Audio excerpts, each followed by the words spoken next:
at least these 9 days, connect with the life as mother, the Cosmic Mother, I tell you.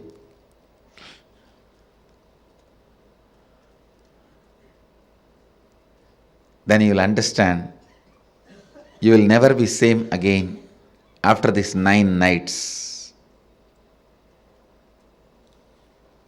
These 9 nights, not only you will wake up, you will be awakened.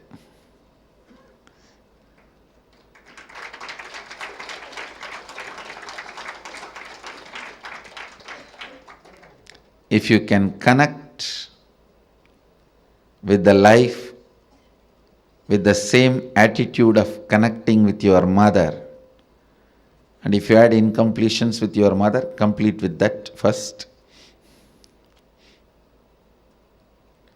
And connect with the cosmos, the Cosmic Mother.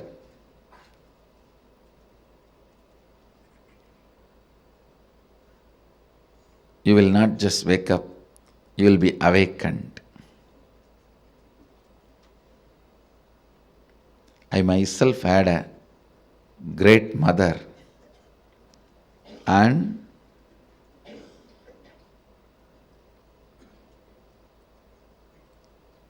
amazing connection with life in the form of mother.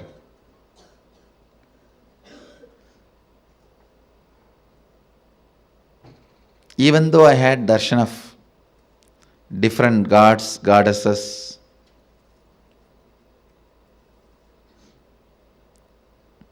Mahadeva himself in the form of Arunagiri Yogeshwara, but everything was in the undercurrent, with the undercurrent of mother. Even Arunagiri Yogeshwara, he was so much mother for me than Guru. Even Raghupati Yogi, a old yogi, so much of motherliness I experienced with him than his Gurugiri,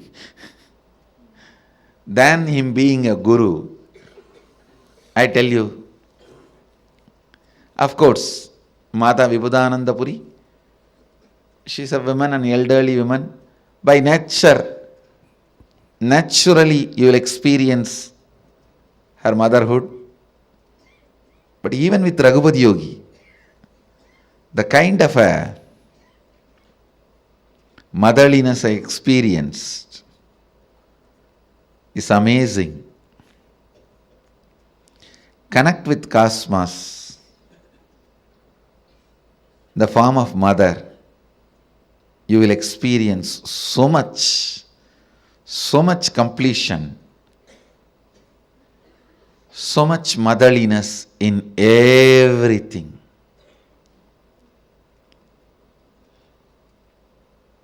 People will experience so much motherliness from you in everything, I tell you.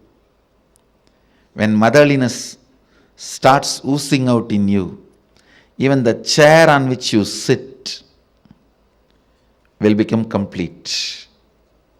It won't feel the heaviness of you. It will feel you as a blessing. The ground on which you walk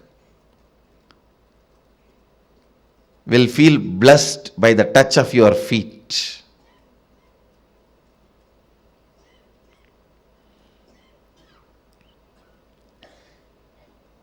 The air you breathe will be blessed.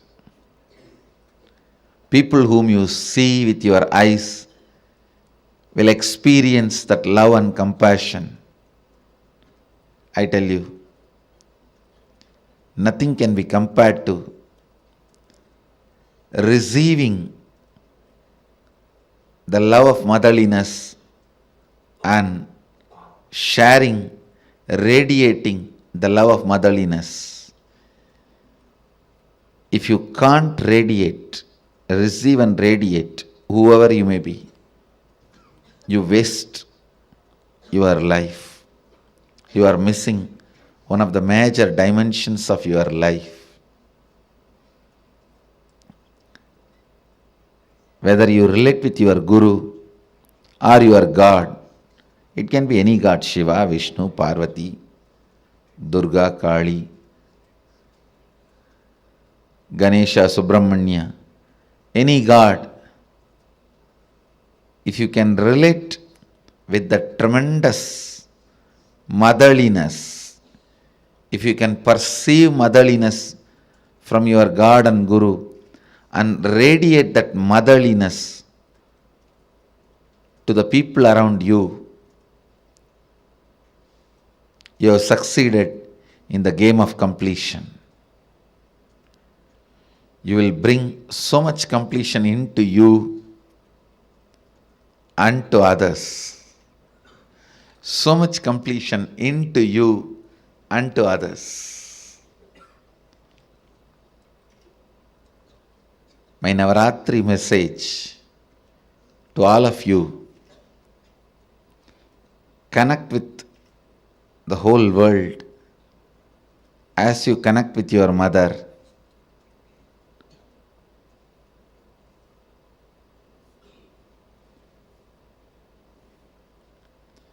Be a child to life. Be a mother to people you are giving life. Be a child to the life to receive life in you. Be a mother to people to whom you are giving life. That is enough. You will bring so much of healing and completion to the planet Earth wherever you move, whatever you do. Whether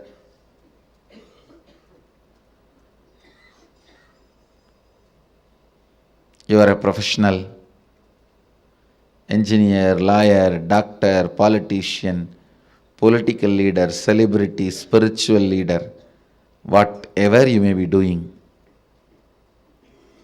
motherliness completes you and others. Today I wanted the Vakyartha Sadas to be done on connecting with life as mother. Being a child to life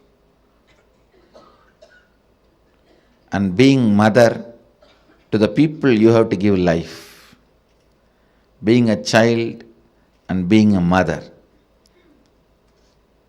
Have Vakyartha Sadas on this subject and internalize.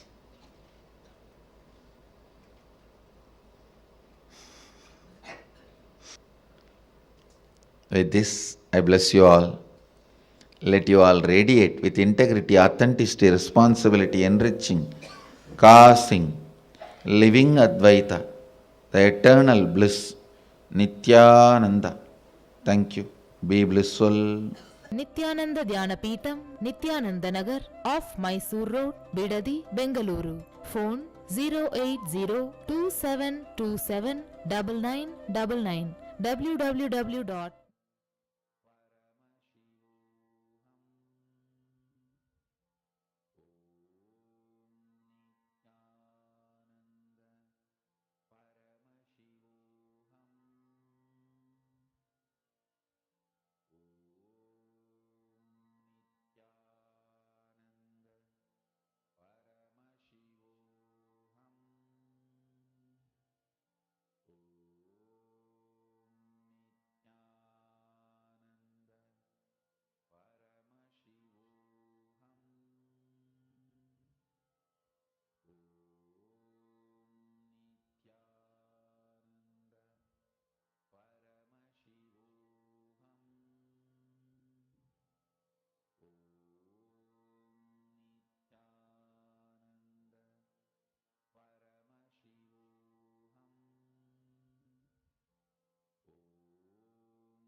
Nityanandam, this powerful explanation Swamiji gave to us about connecting to life as mother and connecting to Parashakti, Paramashivoham, Parameshwari, how she is the cosmic mother.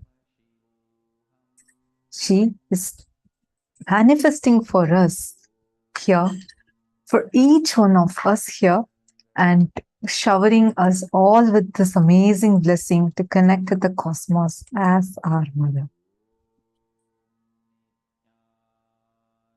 I request each one of you to take a few minutes and please share what did you understand today in this session that we all listened to just now. What did you understand? Nityanamma, Bhaktivasyananda, and Parimal Nityanandam are asking, please heal my memory to completeness. Parimal, you're at the right place. Don't worry. Swamiji, as Parashakti Devi, today we're going to be having the darshan. You can definitely receive the blessings directly from Devi Parashakti herself, and you will experience tremendous healing. So don't worry. Just stay tuned. And at 7 p.m. Eastern Standard Time, we are going to be having the live darshan of Swamiji.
Nityananda, I sincerely apologize for the technical glitch. I think all of you had lost the audio.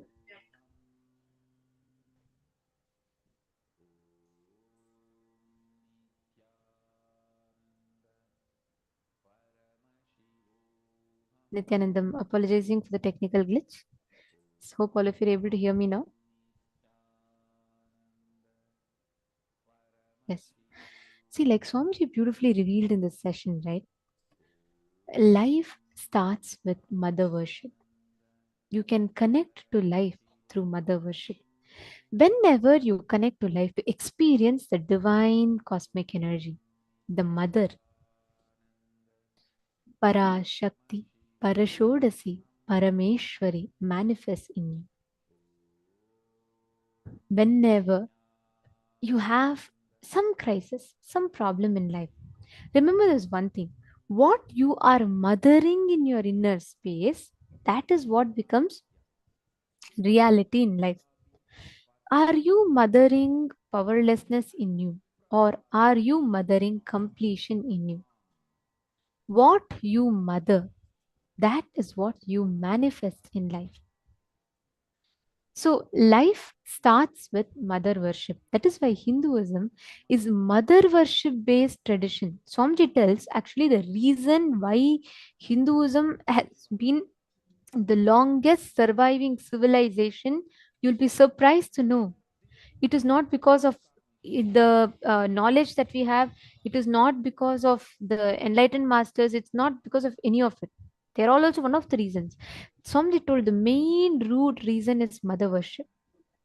We had the signs of connecting to life as mother, which induced so much of sacredness in everything that we did, which is why Swamiji told, if all the 10,000 traditions of Hinduism are destroyed, if the whole Hinduism is like completely lost, just if one mother worship remains, we can revive the whole Sanatana Hindu Dharma back. That is the power. That's the importance of mother worship. Even the Guru Shishya Sampradaya is connected, stemmed, rooted in the space of motherliness. Swamiji tells the first bhava that everyone connects to the master is always in Matru Bhava. You always connect to the Guru as mother, as the person who takes care of you, loves you. From there, it goes to Sakha Bhava, it goes to the Mathura Bhava, and then Mahabhava, and different bhavas it connects. But first way you connect with the master is always through Matru Bhava. You experience that tremendous love and care, because in life we connect with life through mother worship. So understand this one thing: whenever you experience, whenever there's a crisis in life, remember this one thing: life starts with mother worship. The experience, manifestation of life starts connecting to life as mother. And only that motherliness gives tremendous healing. Always, just look even at your own life. How many times the healing that you experience is coming from, like, because you connect to life as mother, whether emotional healing that happens or in multiple levels. Whenever you feel that it's, the cosmos is mothering you, you automatically experience healing. How many of you are understanding this? It's a very, very, very powerful revelation that Swamiji has given to us about how when we connect to Parashakti, the Cosmic Mother, she enters inside us and heals us tremendously. How many of you felt like when Swamiji is manifesting as Parashakti and all of us experience her darshan? How many of you here felt like, wow, I just felt literally healed? How many of you had this experience?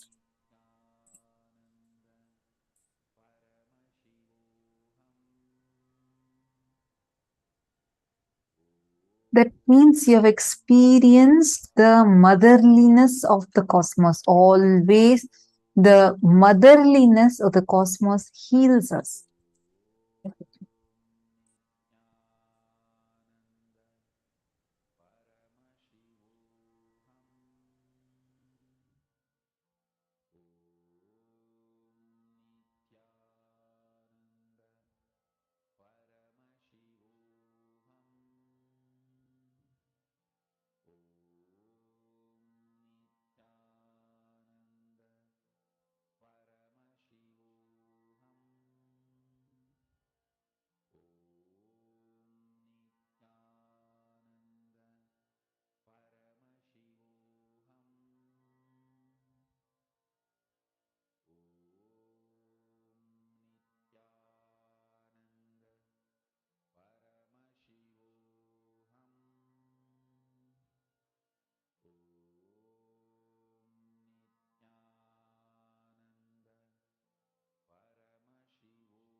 We apologize for the technical glitch.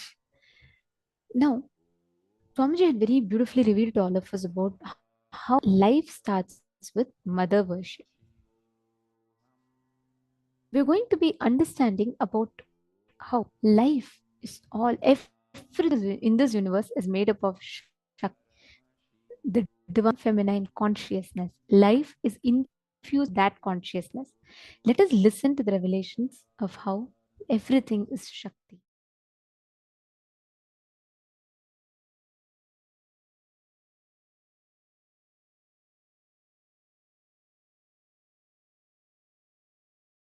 If you understand this one truth, you can master all the life energies.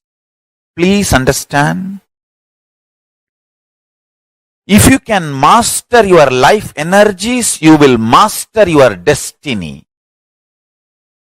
Not just internally, even externally. You can play over everything around you. Mastering your life energy is the fundamental principle for any success. Without mastering the life energy, any success you taste or you think you taste is accidental, or unknowingly you have mastered one or two life energies. Because of that success has happened. Listen carefully. All success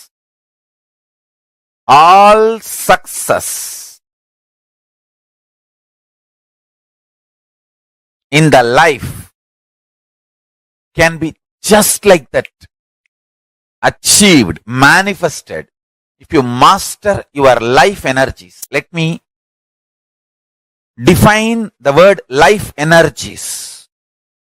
Physically, the energy to digest.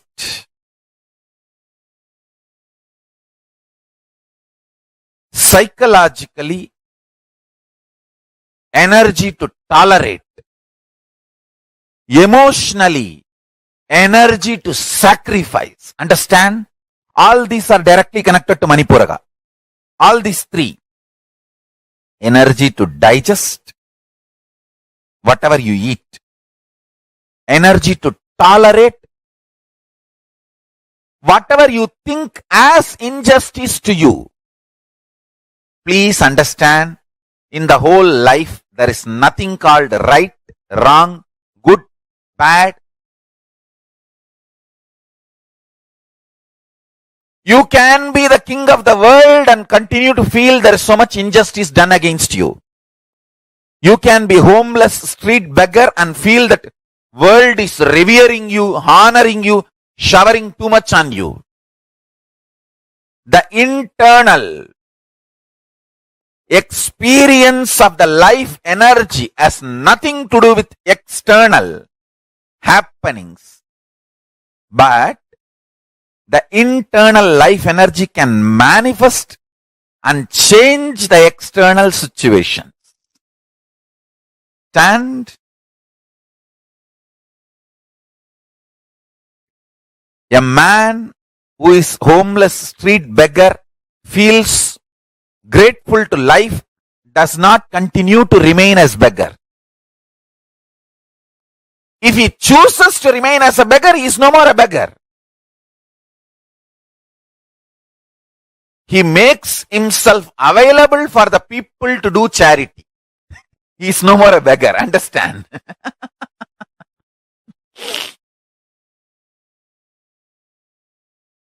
Listen carefully. The essence of what I am trying to convey is mastering the life energies.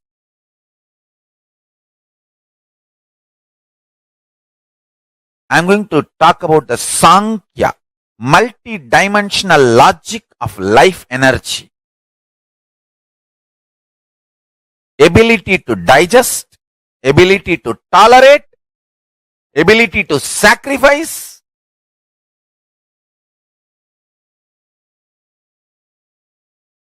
ability to visualize consciously, ability to verbalize consciously, ability to hold your life energy balanced, powerful in your body. Understand? We all hold ourselves powerfully, maybe for 3 minutes. 3 minutes is too much, too long maybe for some people. Ability to hold your life energy powerful for a long time. I tell you, there are different kriyas in Hinduism to make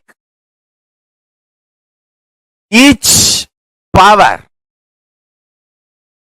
each life energy to manifest completely. For example, if you sit and chant Bhagavad Gita, the life energy in your stomach, the ability to digest and ability to tolerate and ability to sacrifice will be kindled like anything. The same Bhagavad Gita chanting. If you sit with a group and chant, it will not only kindle the energies to digest and tolerate and sacrifice, it will also kindle the power of visualization. Understand?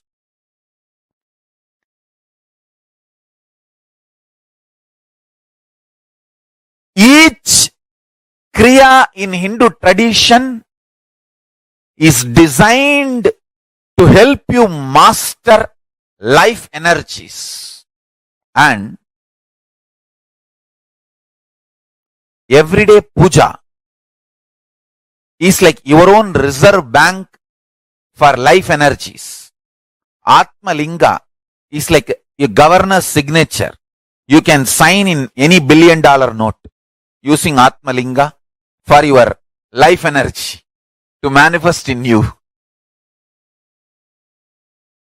Understand?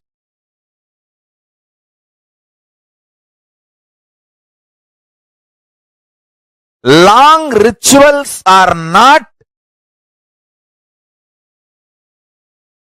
useless or unnecessary as a modern brainwashed Hindu thinks.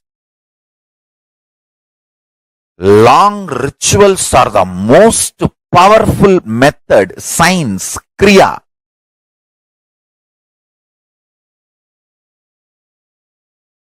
to awaken all the life energies. See, totally we have 21 life energies. I will describe all the 21 like a fundamental principal forces of life, like gravity, how all these are fundamental forces, principal forces externally. Internally, there are 21 life energies. Ability to visualize, ability to make decision. All these 21 is given to you, but you use them accidentally. That is why your life is full of accidents. Your marriage is accident, wealth is accident, life is accident, money is accident. Very less is planned, much is accident. And I tell you, I have seen people become thieves by not knowing the power of their life energy. I tell you, thief is the cheapest way to exist. I tell you. Because you do not know you own trillions. That is why you steal millions. If you know you own trillions, why will you steal? Listen, asteya. non-stealing comes to a person who mastered his life energy. Each of my Gurukul kid is a $1 trillion economy. I tell you. Each of my Gurukul kid, the powers they can manifest. Understand? Let me define Kundalini exactly, especially for the sake of newcomers. Kundalini is an extraordinary inner potential energy which is in every human being. Once awakened, not only can bring tremendous physical health and mental health and emotional fulfillment, can bring extraordinary powers, can manifest extraordinary experiences and powers in your personality, extraordinary joy in your personality. Please understand.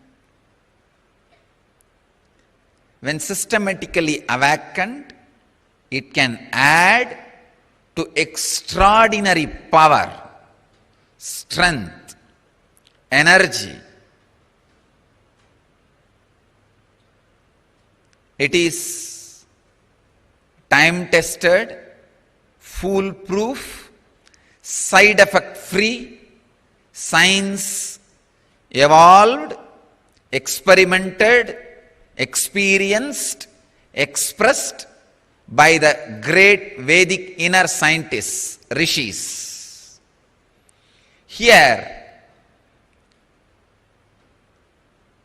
offered to you from the unbroken lineage, we call it Karana Parampara, means only heard from guru to disciple, guru to disciple.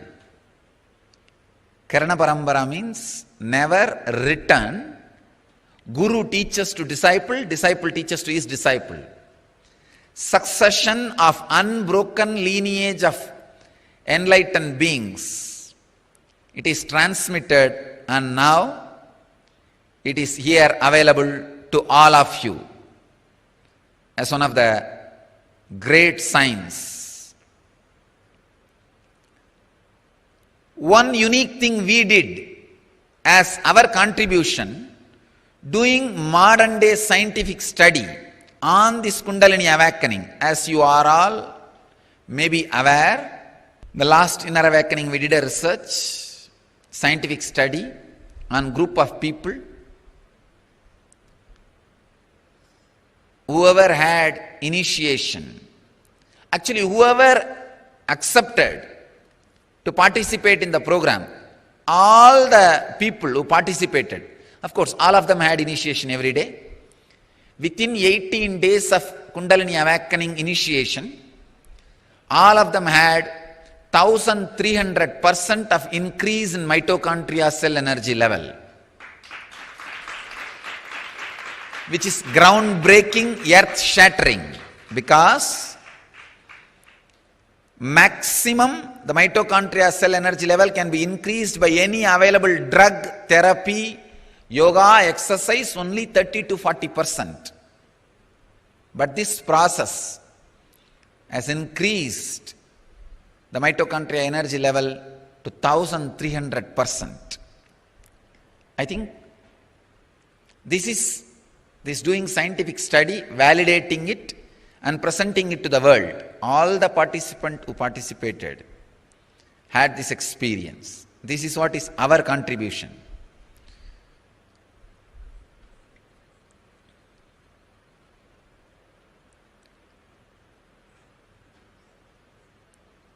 When the Kundalini is awakened, not only it brings tremendous energy into your mitochondria cell energy level, it completely recreates, rejuvenates your inner organs. I'll now continue my studies and prove how this Kundalini awakening heals, replaces, replenishes, rejuvenates, recreates the organs. Please understand, I am making this statement very consciously. Even the internal organs are recreated by the Kundalini awakening. And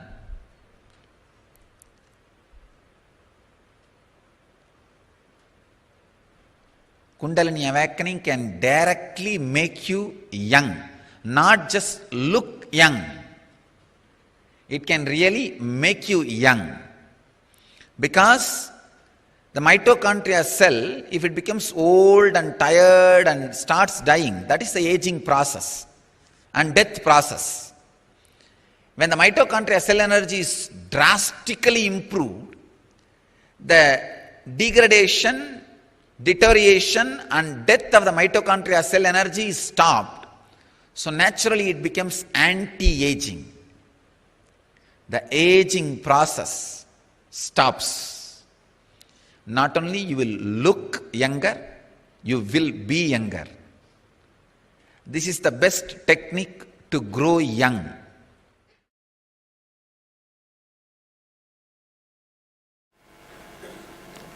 Kundalini Shakti is responsible for whether you experience emotional fulfillment, bhakti, devotion. You experience enlightenment through devotion, or you experience enlightenment through knowledge. Through knowledge, wisdom. You experience enlightenment through your logic. Whatever achievement happens in your life, whether in the form of wealth, or in the form of power, or in the form of health, or in the form of happiness, or in the form of fulfillment, everything, for everything, Kundalini is the source. Kundalini is the source of everything. If the Kundalini energy can be awakened and directed, it can get anything you want.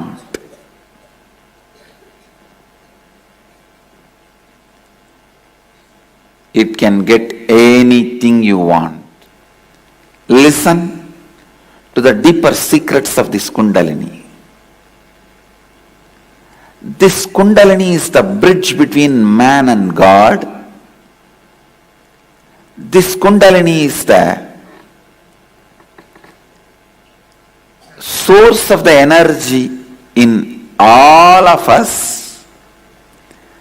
This can be awakened by various methods, including fear and greed. Even fear and greed awakens the Kundalini, but every time it weakens also.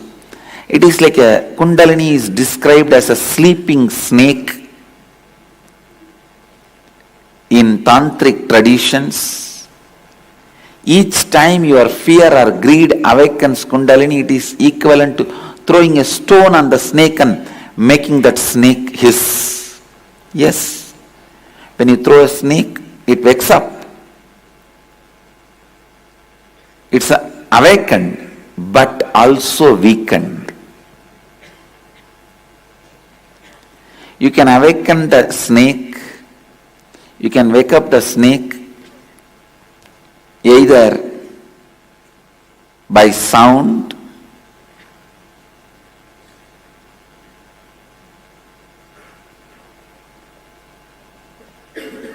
various methods. But every time you try to wake up that snake through fear and greed alone, it may be awakened, but it will be weakened.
Awakening non-mechanical parts of the brain is what we call awakening the Kundalini Shakti.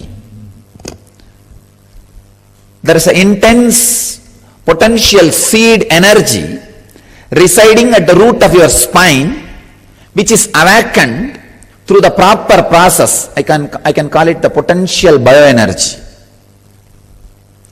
Through the proper process, when it is awakened, your whole body, whole brain, whole mind becomes alive, and you have access to the energy field, the energy mandala of your own body, energy circle of your own body.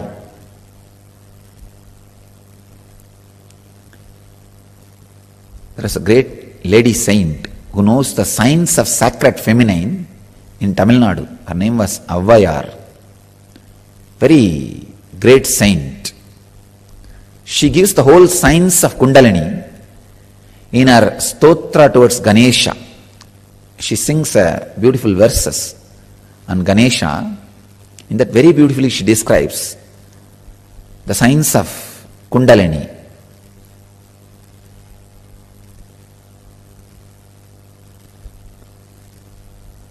Just through the process of air,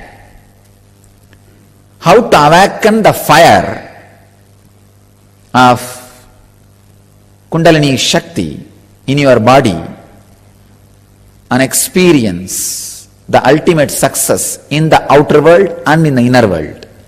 If your non-mechanical parts of the brain is awakened, the first side effect of it will be the huge outer world success.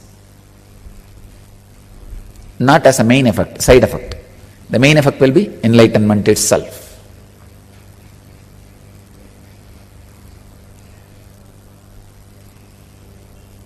The science which she describes is what we are practicing in the name of Kundalini is your possibility. You letting your possibility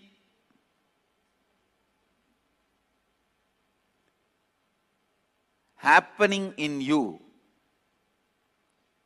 You trusting your possibility without self-doubt. You responding to your possibility without the self-doubt is Kundalini energy. Please understand.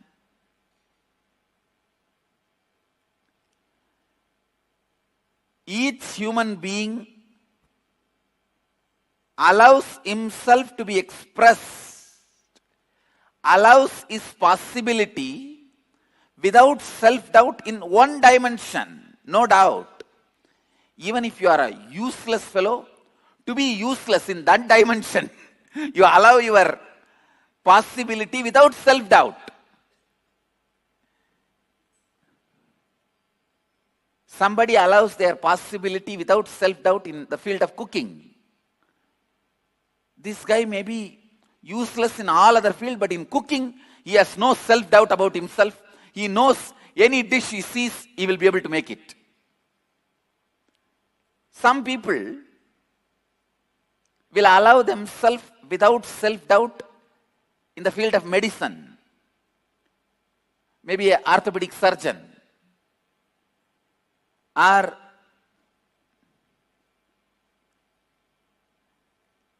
general physician, or eye specialist, or dentist. Somebody may express their peak possibility without self-doubt in the field of law. So every human being expresses his peak possibility, allows his peak possibility in some one field without self-doubt. It is not that you don't express in any field at all. No, then you can't be alive. Even to be alive, at least in one field, you have to allow the Kundalini to breathe through you. Kundalini has to breathe through you at least in one field. I have seen some people, they will be so cunning. In the cunningness, they will allow their peak possibility. In some field, you allow your peak possibility without self-doubt. A great lawyer, he may have a lot of doubt about his character. He may have a lot of doubt about his ability to cook. He may have a lot of doubt about his ability to drive. But in his lawyer field, he will not have doubt. He will not have any self-doubt. Same way a dentist. He may have doubt about his ability to speak publicly. He may have self-doubt about his ability to handle his wife. He may have self-doubt about his ability to pick up languages. But in the dentistry, he will not have any self-doubt. So understand, in any field, you express your peak possibility without self-doubt. You allow your Kundalini to be awakened in that field. So in that field, your logic gets so refined, it becomes intuition.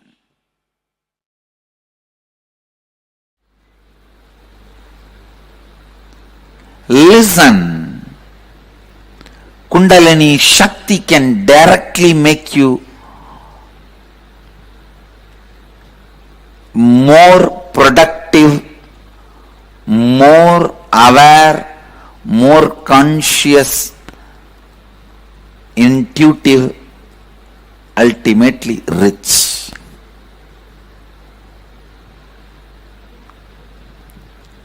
It will take away the low idea you carry about you. It will take away the lower self-image you carry about you. It will show you your possibilities. It will show you the power of your intuition. It will awaken your intuition. It will awaken your intelligence. You will forget tiredness and boredom. You will do smart work, not just hard work, smart work. And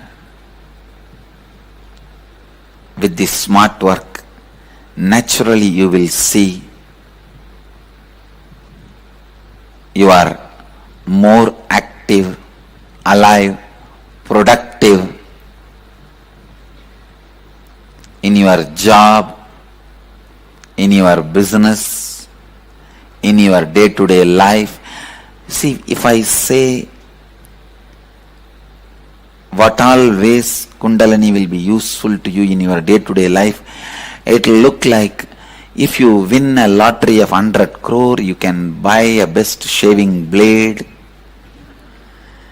you can buy a good cart, you can buy a good flat, you can buy a good chapel, you can buy a good doormat. If I make this statement, how funny it looks. That is exactly it will look if I say what all you can do with Kundalini energy. You can just do anything. You can just do anything. Simple will to awaken Kundalini is more than enough to awaken Kundalini. Understand? Simple will to awaken Kundalini is more than enough to awaken Kundalini. Kundalini is, after all, your own potential energy which resides in you, which can be awakened just by you.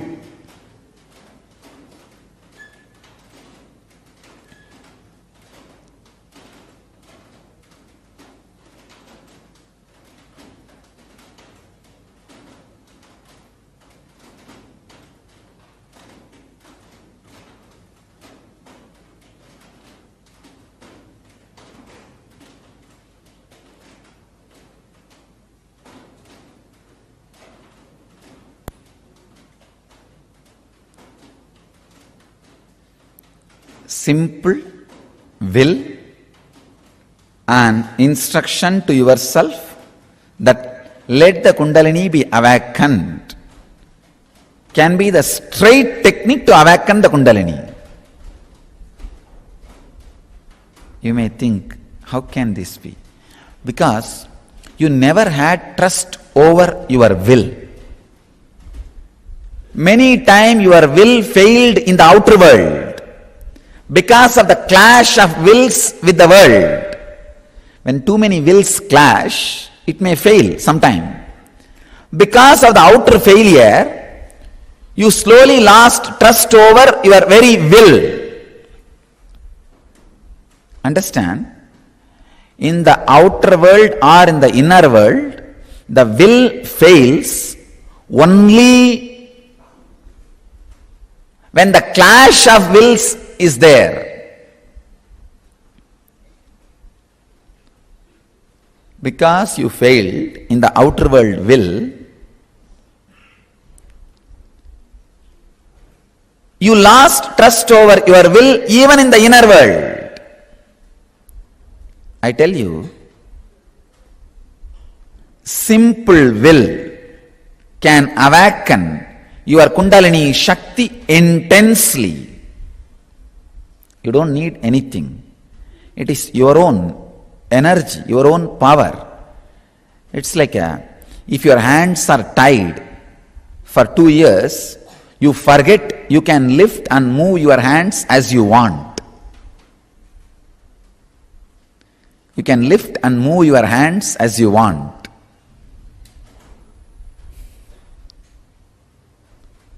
I tell you,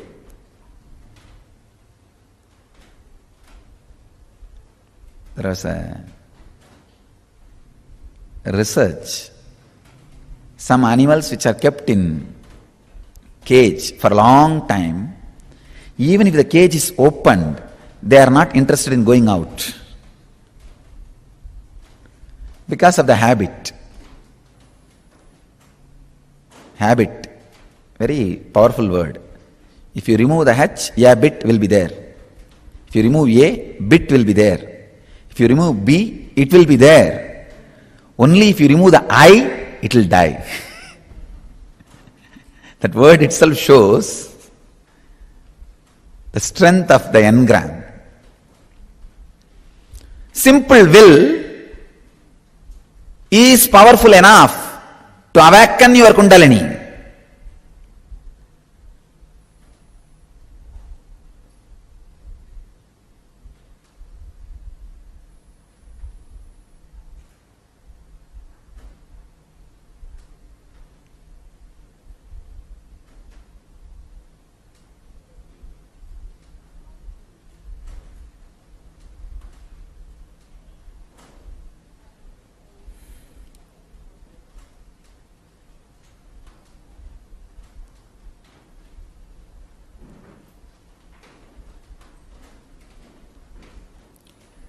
The Kundalini Shakti in your system, waiting to listen to you. It's not that you need to do something big. See, you need Kundalini because you don't have energy. You need to have energy to awaken Kundalini means it's just unfair. So all you need to awaken your Kundalini is simple will. Fuel has to be right. Constantly having the Kundalini Shakti and spiritual strength as fuel, and that fuel moving you. And when that fuel moves you, every small action you do will be power manifestation. If you make a call, it will be a boon for him who is receiving. If you answer a question, it will be a solution for that fellow. I tell you, create that kind of a intention. Understand? I am already creating that energy field. You just need to create an intention so you can be part of this field. You can be part of this energy field. If morning spiritual routine makes you fresh, alive, healthy to run your whole day, then understand your fuel shifted, your system has settled with the new fuel, Kundalini energy.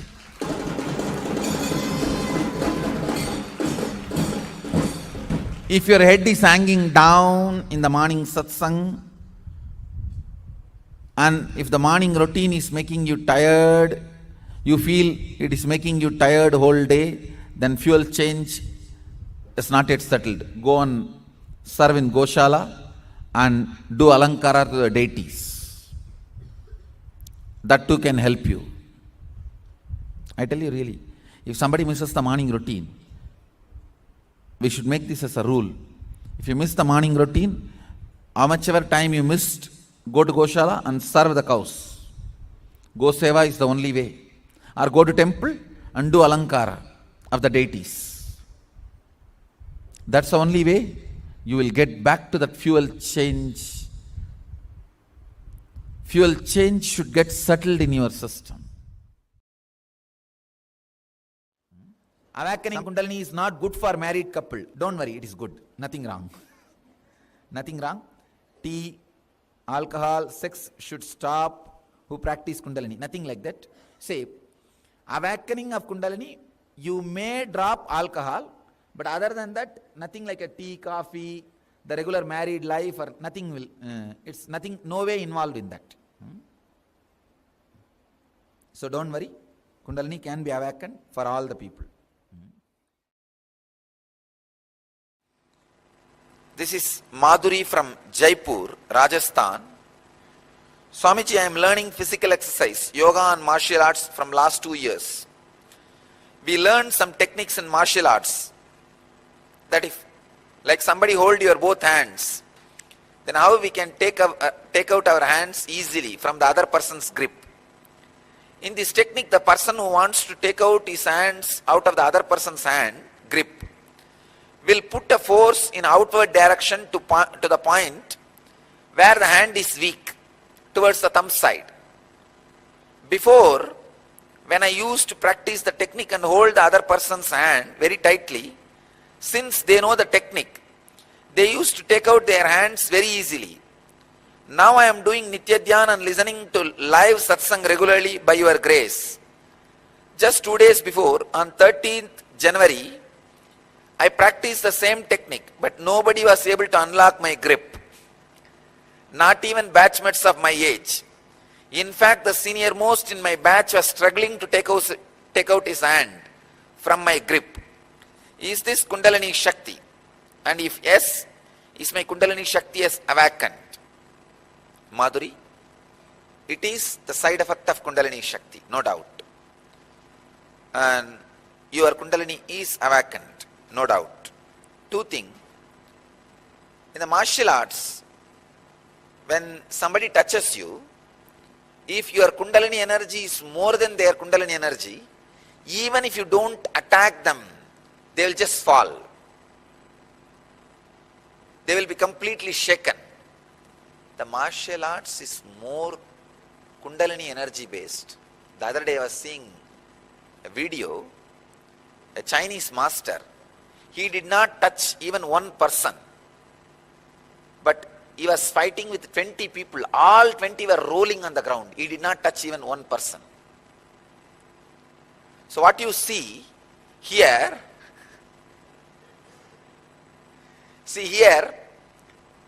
I make you guys roll in the ground with my love energy, the compassion energy, by awakening the Kundalini. The same thing that master was doing with pure energy. It was neither anger nor compassion, just pure energy. Actually, pure energy itself will have a trace of compassion. So I could see very clearly. I'll get the video and give you the reference tomorrow. Tomorrow in satsang, I'll give you the reference, and it's in the YouTube. You can all watch. I saw from the YouTube only. So if your Kundalini is fully awakened, you don't even need to touch anybody. The moment you look at them, they will roll on the ground.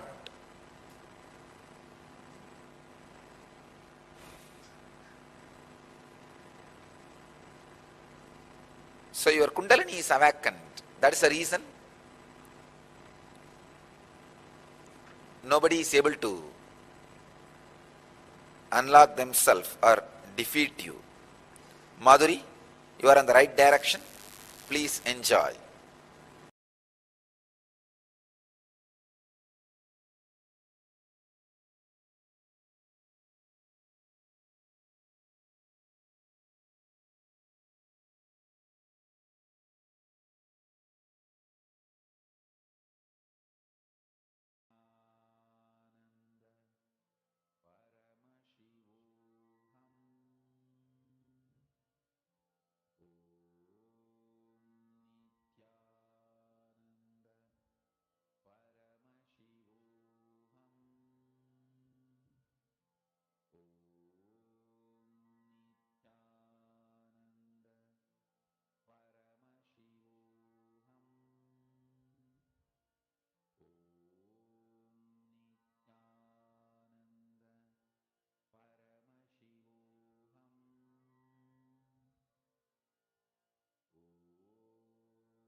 Swamiji very beautifully revealed about Shakti. The source of everything in this cosmos is Shakti.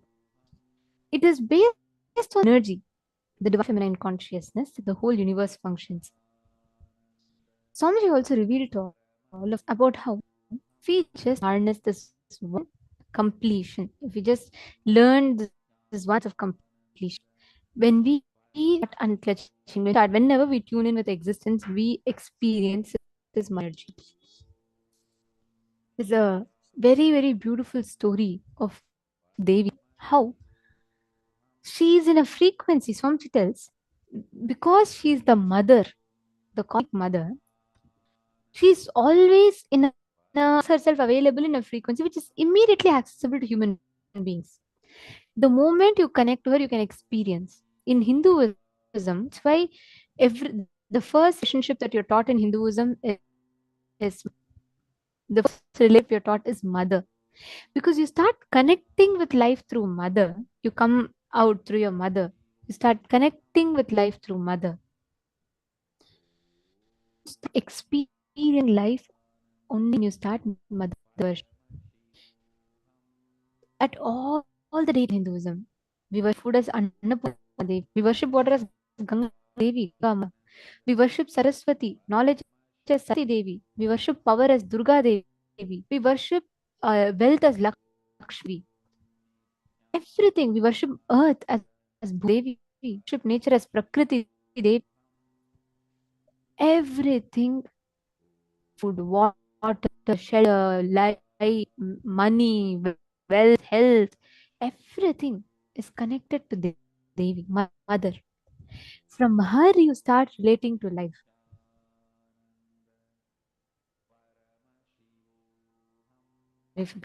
So if you notice, only through you first connect to mother, and through that you can Paramashiva, the formlessness. Always, Swamiji tells, life as you understand starts with mother worship. Now there's a very beautiful story. Once a fisherman who's very ignorant, and he's very, he wants to know about, every day when he goes for fishing, he sees one sadhu, like one and Brahmin. He sits and doing the meditation to, every day he sits and chants. Problem is not with chanting, but the problem is when it's innocent, this fisherman is innocent. Okay, so he's curious. He wants to know, why does that sadhu sit and meditate? I don't see him fishing. I don't see him earn money. Why does he sit and meditate? So this man is very curious. The fisherman. He goes and asks the sadhu, Sadhu, I see that every day you are sitting and meditating, and every day you are chanting Devi's name. So I want to know why. Like, what do you exactly do? And the sadhu irritated. He says, firstly, you're a fisherman after all. How can you come and talk to me? And you ignorant person can't understand what I tell. It's not for you. You can't continue fishing. But this fisherman is very innocent. He wants to know. So he says, no, it's okay. You tell me, what is that thing? And the sadhu that look, you are you are not qualified to receive this, even to know about Devi. You're not qualified to receive all this knowledge, so I won't give it to you. You go and you do whatever you want. I can't tell you all this. Even if I talk to you, then my standards are getting lower. He was so deluded. So fisherman very clear. The moment he tells about Devi, the moment he tells about experience the divine consciousness, he wants to know more. He's really intrigued. That's him. So he asks, "So that does that mean, do you see the God?" Then Sadhu tells, "Yes." Sadhu makes it up completely that yes, I can talk to God, and that's why I can't talk to people like you. Then this man is very, he says, how can he see and I can't see? I need to see. And then he decides, all right.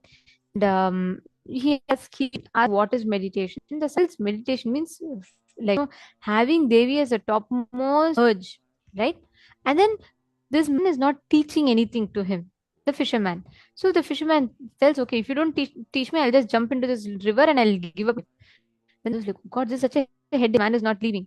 So the sadhu tells, all right, I'll just tell you what exact mantra I chant. Rest you take. Then the man says, you just tell me that much. Then he just gives a mantra for Devi. He tells, just chant this. If you chant this, Devi will come. And then Sadhu goes off. He's like, what are you going to gain after all? You are not going to darshan of Devi. So anyways, you try whatever you want to do. And he goes off arrogant. This fisherman is so sincere. The moment he receives Ra, he starts chanting, and Devi doesn't appear. He continues to chant. Still, Devi doesn't appear. Then he thinks to himself, okay, maybe I should show my sincerity. So he tells, okay, if you don't come, I will give up my life now. So he starts sitting inside the water and he starts chanting. He's about to leave his body. So Devi immediately rushes to him and comes and blesses him. And then Devi tells, look, I'll come. And this man is so happy. And he tries to telling, okay, Devi, darshan to me. Why don't you come and give darshan to my guru also, who gave your name? Devi tells, no, you don't understand. For according to him, I'm a philosophy. For you, I was existence. So I came to you. Then he said, no, I know he's very sincere. He chants and all that. So this Devi says, okay, first what do you want? Like, this man says, I want to give you some food and all that. So Devi says, okay, I'll come to your house and I'll eat. So fisherman goes to his house. He cooks whatever little bit that he can. Devi goes to his house and Devi eats. And he tells, Devi, I offered you only some small pongal and things. My guru is like, he's so rich and affluent. So he has a lot of different varieties of food made for you. And then she said, they have prepared and kept for you to offer you. Please go and accept it, like that. Then Devi tells, no, you will not understand. They have not prepared it for themselves. This man is very innocent, so he doesn't believe. So he takes Devi to the house of the guru and the other sannyasi sadhu, and they see, they all chant big mantras. They finish the puja. They don't even wait for Devi to eat. They themselves put the prasadam and they themselves eat. See, very beautifully, Devi will explain that it is not about how much you do, what you do. That doesn't move the divine. What space, bhava that you offer from. That's why Swamiji tells gratitude.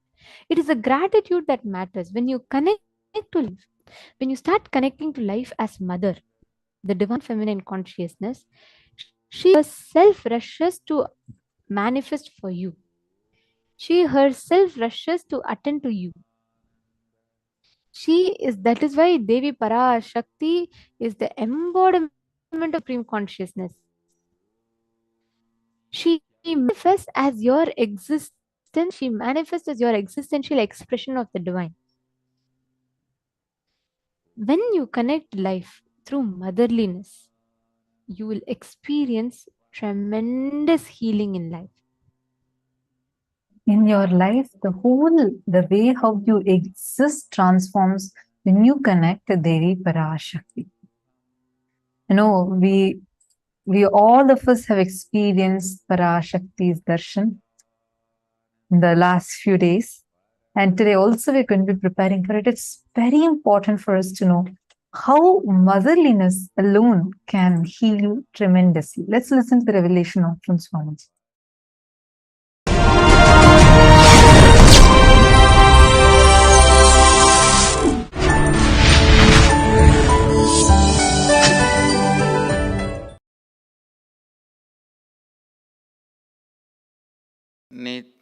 नित्यानन्देश्वर समारम्भां नित्यानन्देश्वरि मध्यमाम् अस्मदाचार्यपर्यन्तां वन्दे गुरुपरम्पराम्.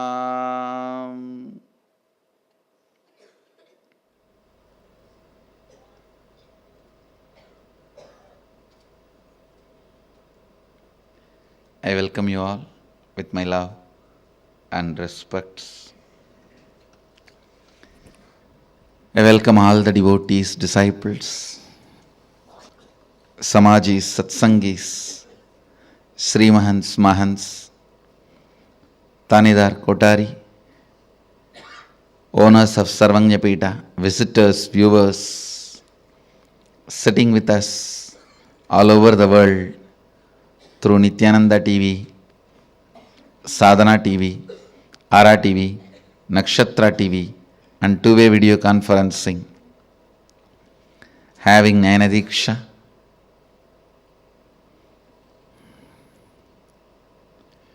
cities sitting with us in two-way video conferencing, having Nayana Diksha,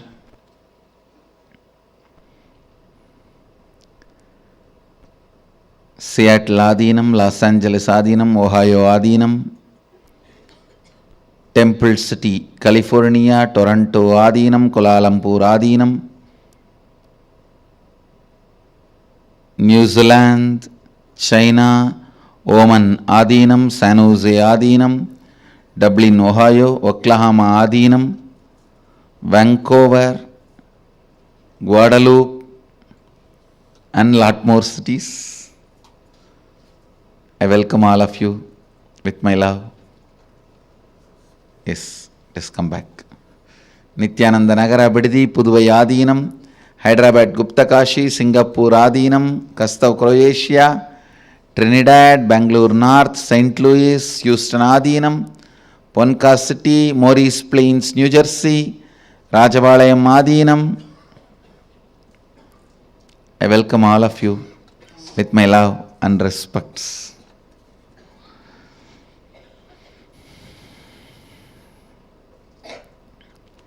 Today Navaratri, third day,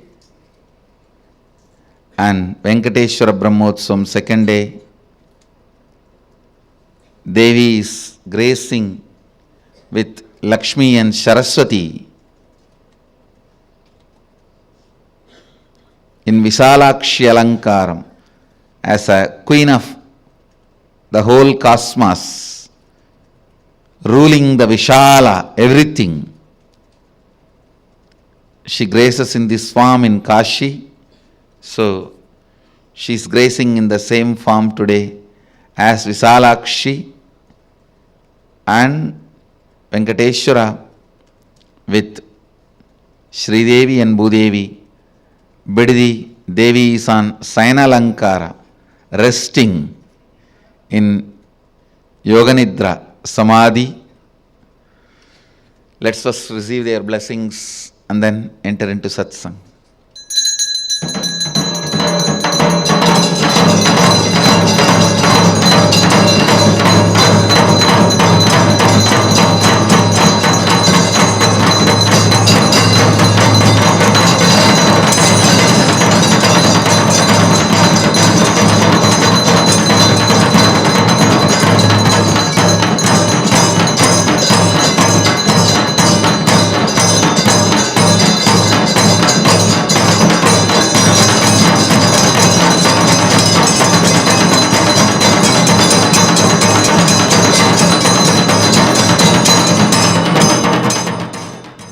Bidadi is also celebrating Venkateshwara Brahmotsava.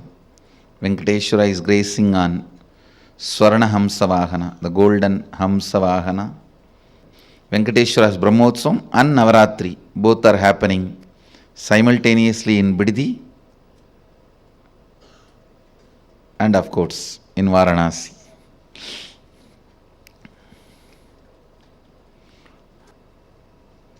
I wanted to share just few more things on mother worship, then enter into satsang, because it is such a beautiful subject.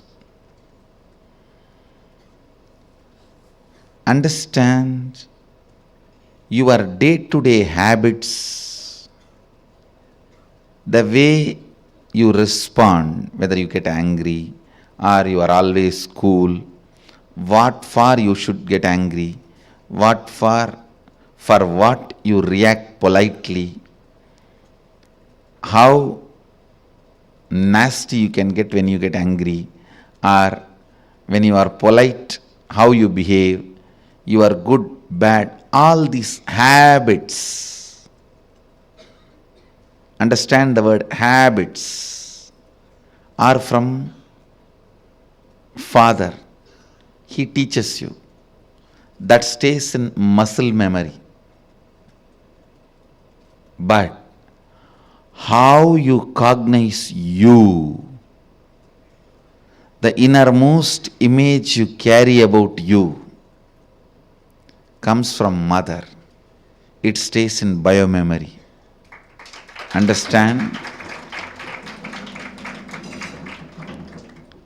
Your behavior, responding patterns are from muscle memory. That stays in your muscle memory. That's from father. Usually, he educates you about the outer world. He contributes a lot to your outer image. He contributes a lot to how you behave with the world, how you relate with the world, what you should and you should not, vidhi and nisheda, do's and don'ts. Vidhi and nisheda, do's and don'ts. That comes from your father. That is why if you had a father who is unstable, your relationship with the outer world will be very unstable. That comes from your muscle memory. But the way you cognize you, your inner image, comes from your biomemory. That stays in your biomemory. Completion with mother only can heal and complete your biomemory. Mother worship is the direct method. Understand? Mother worship is the direct method. That's the word I'll use. Most direct method to bring completion in your biomemory.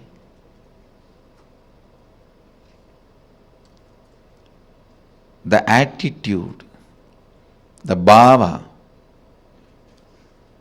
which forms the basis for the way you connect with the life, with the world, the same attitude forms the basis for you to connect with yourself. Please understand.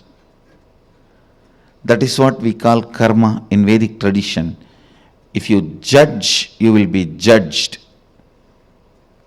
Why, Because the basis with which you relate with the world, the same thing will be the basis with which you will relate with yourself. Don't think when it comes to others you can utter the strong words. When it comes to you, you can just be very cute and friendly. No. The strong words which you utter towards others will be the same strong words you will be uttering towards yourself. Listen. The strong words you utter towards others will be the same strong words you will be uttering towards yourself. The attitude you build towards others will be same. That's the same way you will be relating. That will be the basis for you to relate with yourself also.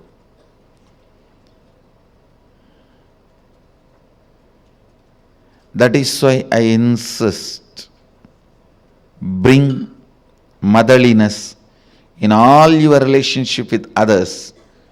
You will bring so much of motherliness in your relationship with yourself. You will be able to heal you. You will be able to feel you. You will be able to be complete within yourself.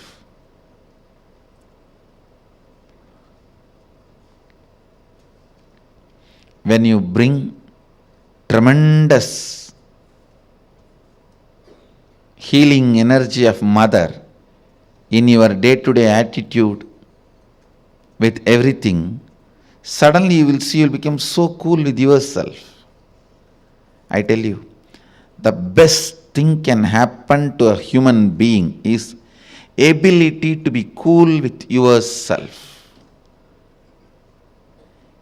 because you can't be cool with yourself, so much of frustration with yourself, you go on abusing left and right anybody comes in front of your eyes.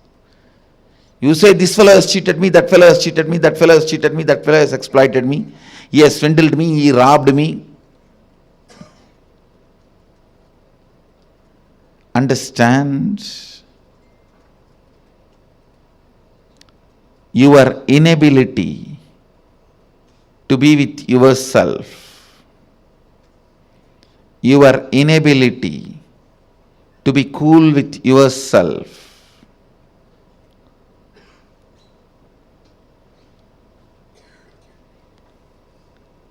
is the frustration in your system. I tell you,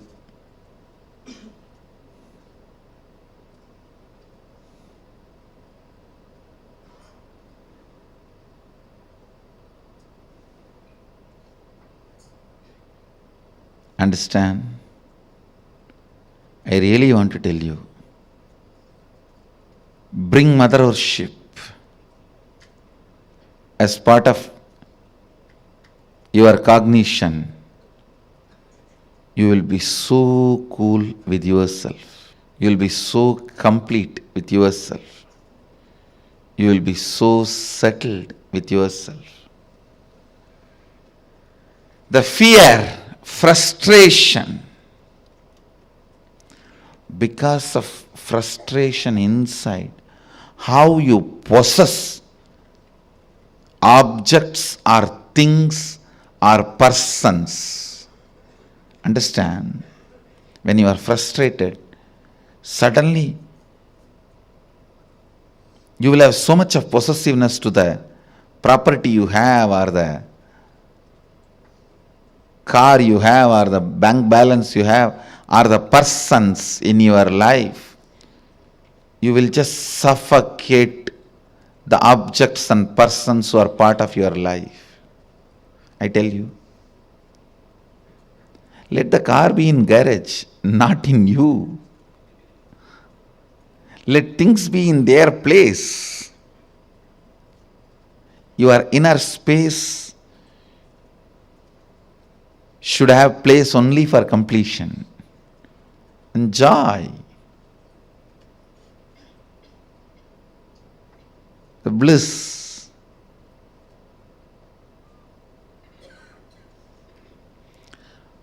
The moment you start cognizing frustration with yourself, the first thing you do, then I don't have anything in the life. Come on, catch. Like an octopus. The wealth you have,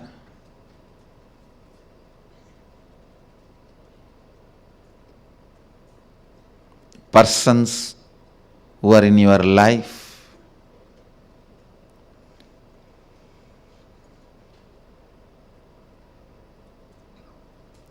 when that grabbing starts, understand, it feeds into your frustration. It doesn't heal your frustration. I have never seen anybody healing their frustration by grabbing and possessing. No. It doesn't. It doesn't. Understand?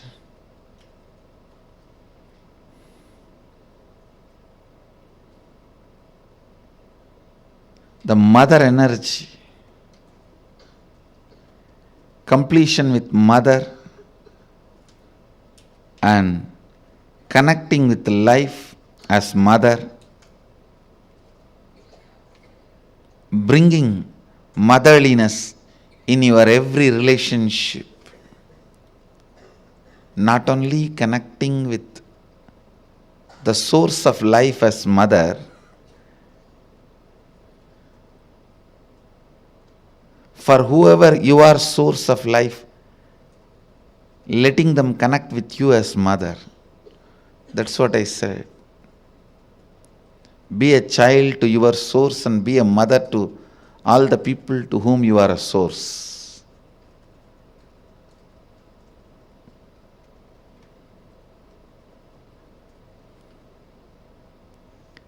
This brings so much of inner healing.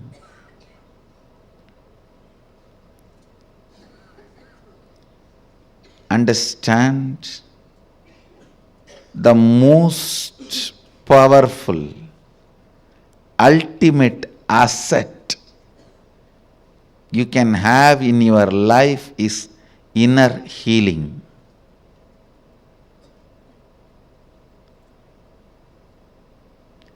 It is not economically costly, but it is psychologically costly. Psychologically, to live the life of inner healing, you may need to sacrifice a lot of stupid things. You may need to remove many garbage. Think, oh God, these garbages were there with me for last 25 years. How can I give up on them so easily?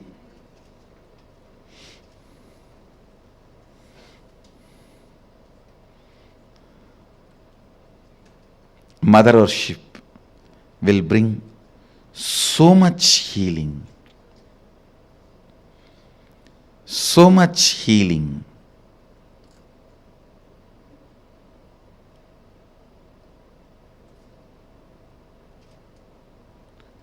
Mother worship will allow so much completion.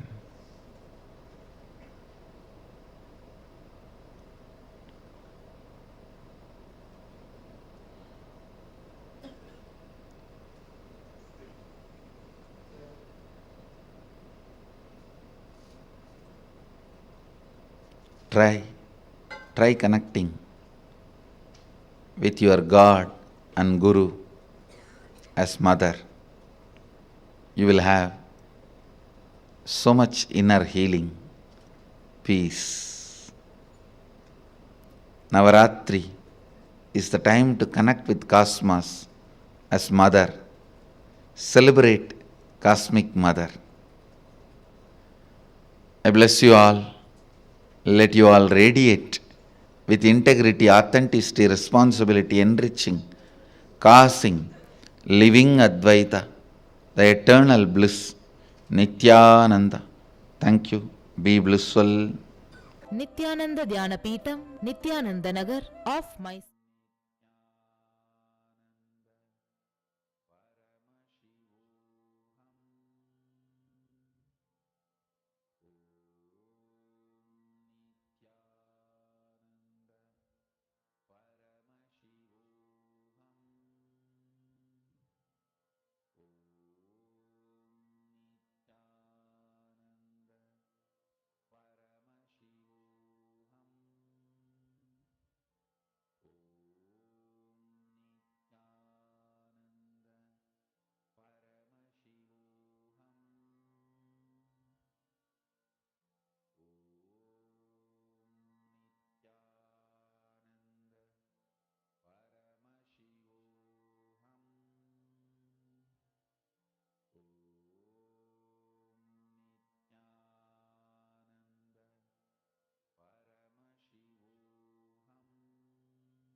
Nityanandam. Now, how many of you clearly understood what Swamiji was explaining to all of us on how you carrying that motherliness in you is so important? How many of you understood this?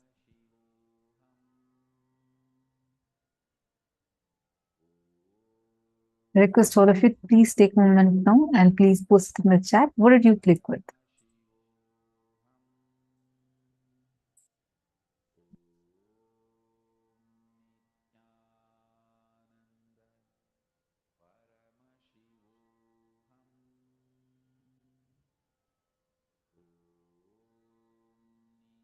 See, now as all of us are understanding this, I just wanted to share with all of you. Now, why do we say that this mother energy is so important? Nityananda, Ma Shukha Yoga, nice to have you here. And Ma Bhakti Vasyananda, Nityananda, to all of you that are here. See, just one thing I wanted to share with all of you. To understand about this mother worship a little more deeply. Why are we learning so much about motherliness? Why? How does it change the moment you have attitude of motherliness towards through you towards the whole universe? What did each of you understand by that? Because this has a very important way, even in the way how we feel about ourselves, how we relate with life. Ma Fatima is saying, Ma Fatima, there's Sunny Nityanandam. Nice to have you here. I feel I am mother to all I am in contact with. Wonderful. That feeling, when you operate from that, you would feel so much of healing happening in you.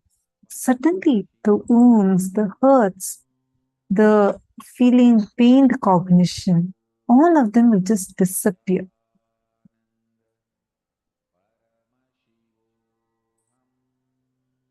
Malita Saige is asking for Pada Puja form, the payment link. Yes, ma, definitely we'll get in touch with you. We will have our team contact you and you can offer Pratyaksha Pada Puja.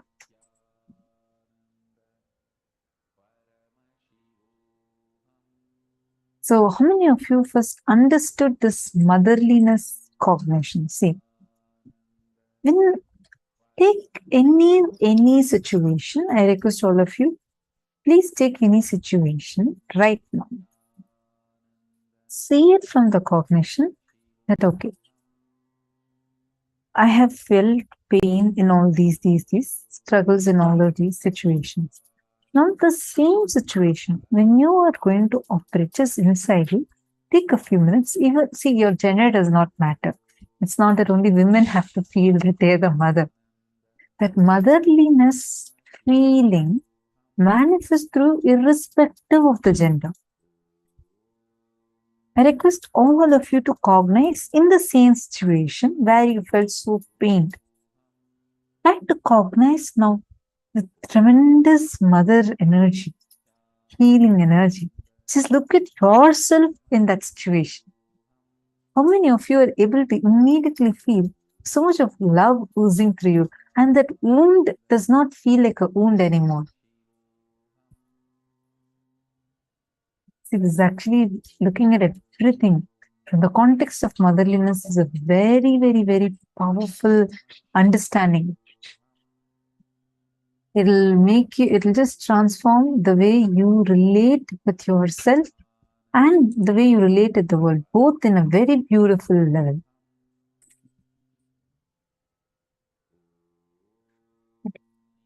When you start connecting with life, see, whenever you experience connection with life, right? The first thing, like Swamiji is explaining here, the inner image that you carry about you, it plays a crucial role. No matter what, whether you're in job, you're getting to relationship, whether you are starting a business. One that is crucial, Swamiji revealed in this, is the inner image you carry about you. Understand what you think about you, what you relate to the society as, are directly connected to your mother and father. Inner image Your bio memory, your inner image about you is directly connected to the mother. Your outer image, how you respond to life, how you react to life, is directly connected to your father. No matter what business venture you start, no matter what you get into, unless you know the signs of completion, unless you complete with your mother, you will not be able to experience a shift in the inner space. But why are we talking about completing with mother? Swamiji tells, if you are having incompletion with mother, you will not be able to connect to the cosmic mother. If you do not have the space of completion with mother, you will project the same thing even with the cosmic mother. That is why it is very important to have the space of completion and gratitude with mother. In Hinduism, the mother, the position of mother is given like such high regard and reverence. Why? Somjli explains how it is not just the moral value point, even the path of enlightenment, even if you are an incarnation, unless you experience completion with the mother, because the inner image about you that the body carries, the biomemory the body carries, comes from the mother. So if the biomemory is instable, if biomemory, if your inner image about you is unstable, it has directly cognitions the relationship with your mother. So for even you to achieve enlightenment, completion with mother is very, very important. In Hinduism, that completion with others, or sorry, the completion with mother, respect, reverence, gratitude to the mother is given one of the highest positions, because this has plays a major crucial role in your enlightenment. The signs of completion with others, how you can experience completion with others. It's important that we understand first what is completion with others. All the all the different baggages that you carry inside you, the conflicts, contradictions, confusions that you carry inside of you. Yourself. At one moment, you feel you're confident, you're going to achieve what you want in life, you're a go-getter. The next moment, you feel like everything is falling out of place and you're no nothing is under your control. You don't like the way things are happening. These kind of confusions that we face in our inner space, the seed is directly sown by the constant incompletions, the unstable or the unstable biomemory carry, which is because of the incompletions that you carry with the mother. That is why Swamiji tells, even for enlightenment, mother completion is very, very important. Even for the avatar himself, just to explain, just to iterate the importance of this principle, Swamiji himself played a very beautiful Leela. Even for Swamiji's enlightenment, Swamiji said that Swamiji could experience that completion only when he completed with the mother. That is the important, and that's how crucial completion with mother is. So please understand, whatever incompletions, anything that you're facing, the base is completion with mother. But what is this completion? Why is it so important? Why is it important for you to understand, for you to know about the science of completion? What does the science of completion mean? What does it do? We are We are going to going to be be understanding understanding about about that. that. We We're are going going to to be be working working on on that that now. now. I I request request all all the the participants, participants, if if you you have have any questions questions about about this, this, please please post, post, because because it it is is very very important that we important that we understand understand this. this. It's It's very very important that important we that we apply apply this, this, we we learn learn about about this. this. I I request request every every one one of of you you to to write write this this down, down, because because this this will will help help you you understand understand so so much much. deeper. The way you cognize life, the way you experience life comes from father. The way you experience you, the way you cognize you, your biomemory comes from the mother. Your biomemory, your inner image, the platform on which life is experienced. If the platform itself is on a slippery rock, if it is unstable, you will never experience that completion with life, correct? That is why today we are focusing on understanding how you can complete. What is the science of completion? how she completing with mother, and what impact can have on you. So now let us listen to Swamiji's revelations on completion with others, completion with the mother energy.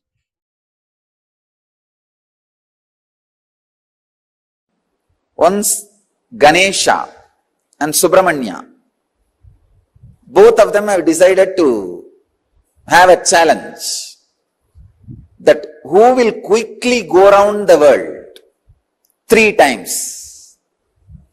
Subramanya, as you all aware, has his own flight, peacock. He just sat on his peacock, started flying,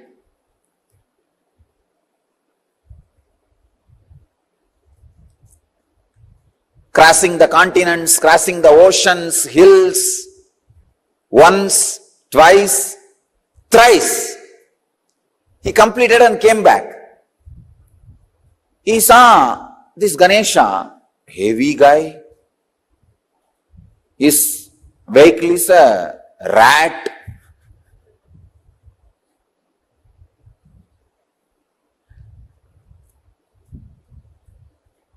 But this fellow claims he won the game by going around Shiva and Parvati 3 times.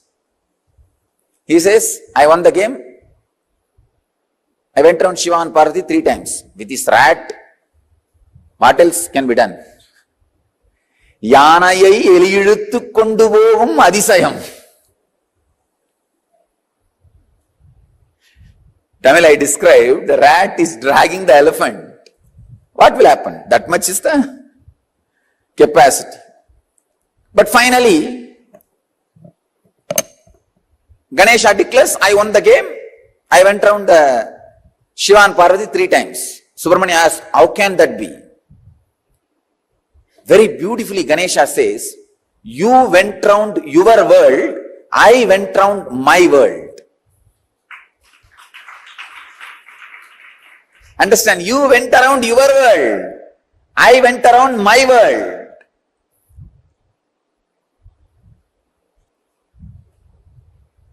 You went around your world, I went around my world.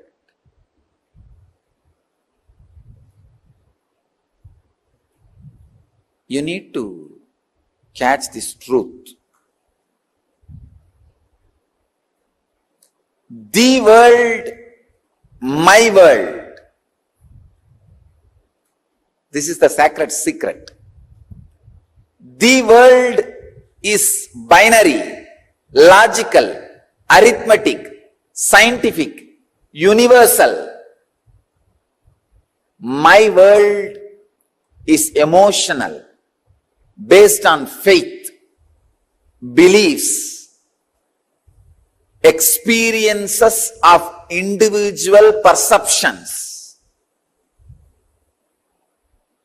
realization of individual identity's expression in its fullest form. My world is totally different from the world.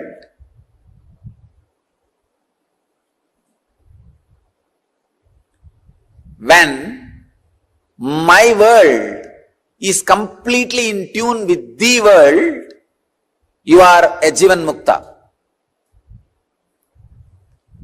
When there is no conflict between my world and the world, please understand, people who are always going around the world are caught in agitation, anger, stress, rajas. People who are completely caught in my world sometimes can miss the world. Here, Ganesha is successful not just because he was centered on my world, he was centered on my world which was in tune with the world. He was completely experiencing my world, the Ganesha's my world and the world is one and the same.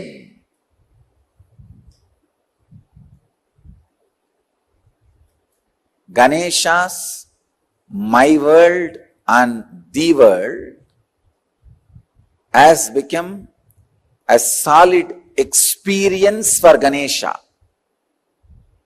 Understand?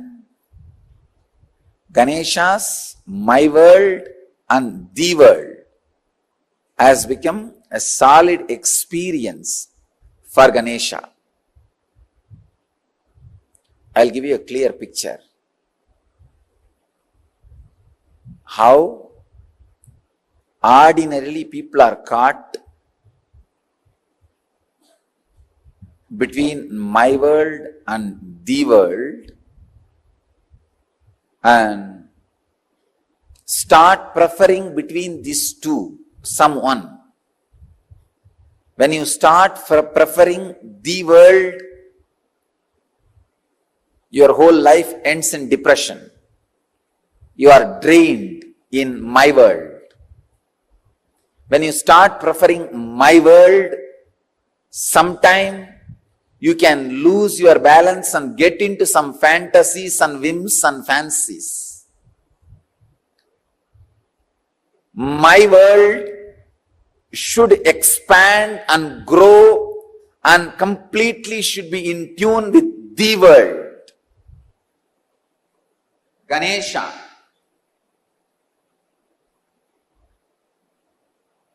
is my world.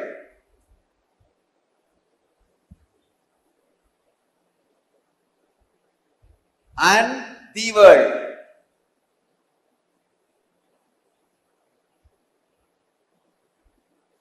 Both are in tune because Mahadeva, Shiva and Devi. Please understand, Shiva and Devi are really the world, and Ganesha also experienced Shiva and Devi as my world. Please understand, they were really cosmos, and he is also experienced them as cosmos. So the my world and the world has fallen in tune as the experience of Ganesha. So he going around Shiva and Devi is literally going around the world. Even though he said he went around my world, in his case the my world is the world. Usually human beings who give preference only for the world become extraordinary materialists, but end up in spiritual poverty. Spiritual poverty, depression, utter depression. Same way, people who prefer only my world sometimes end up in hallucinations without falling in tune with the world. Understand, the world can't be rejected as you think. Misunderstandings about the world should be rejected. For example, fire is the world. Your fears and misunderstandings about fire should be rejected, not fire itself. You can't reject it. Its existence cannot be denied.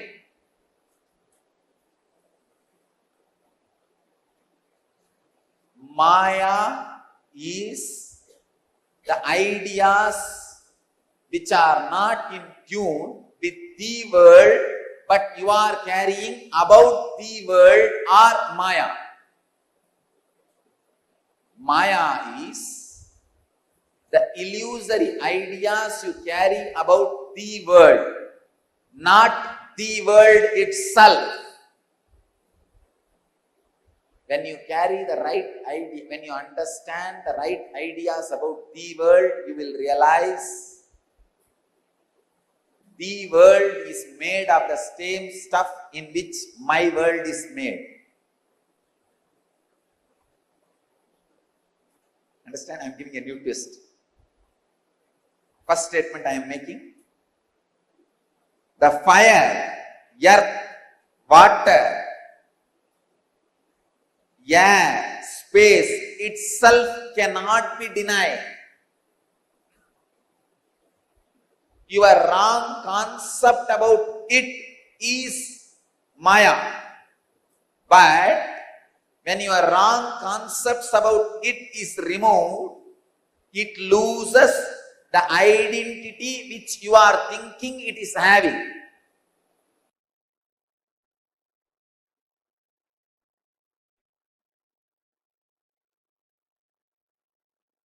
One example.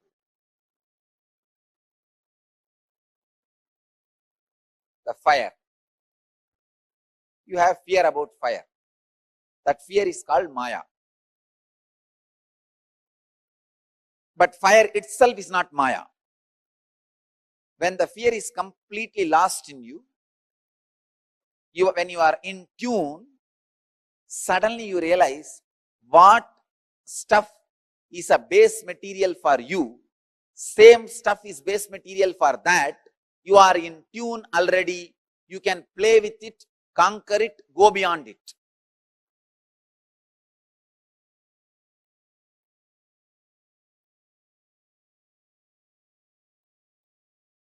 Catch it if you can. It's one of the very, very, very subtlest truths.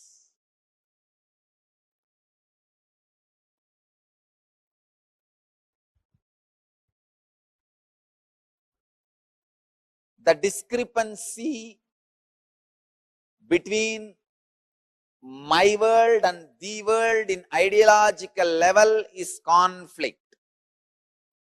Discrepancy between my world and the world in practical level is poverty and failure.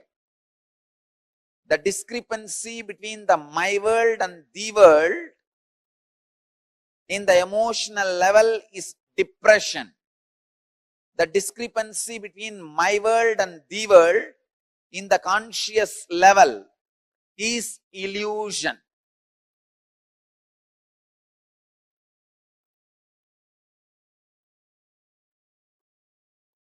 Next, Subramanyas.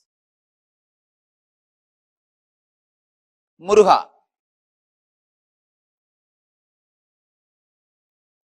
First, he goes around the world.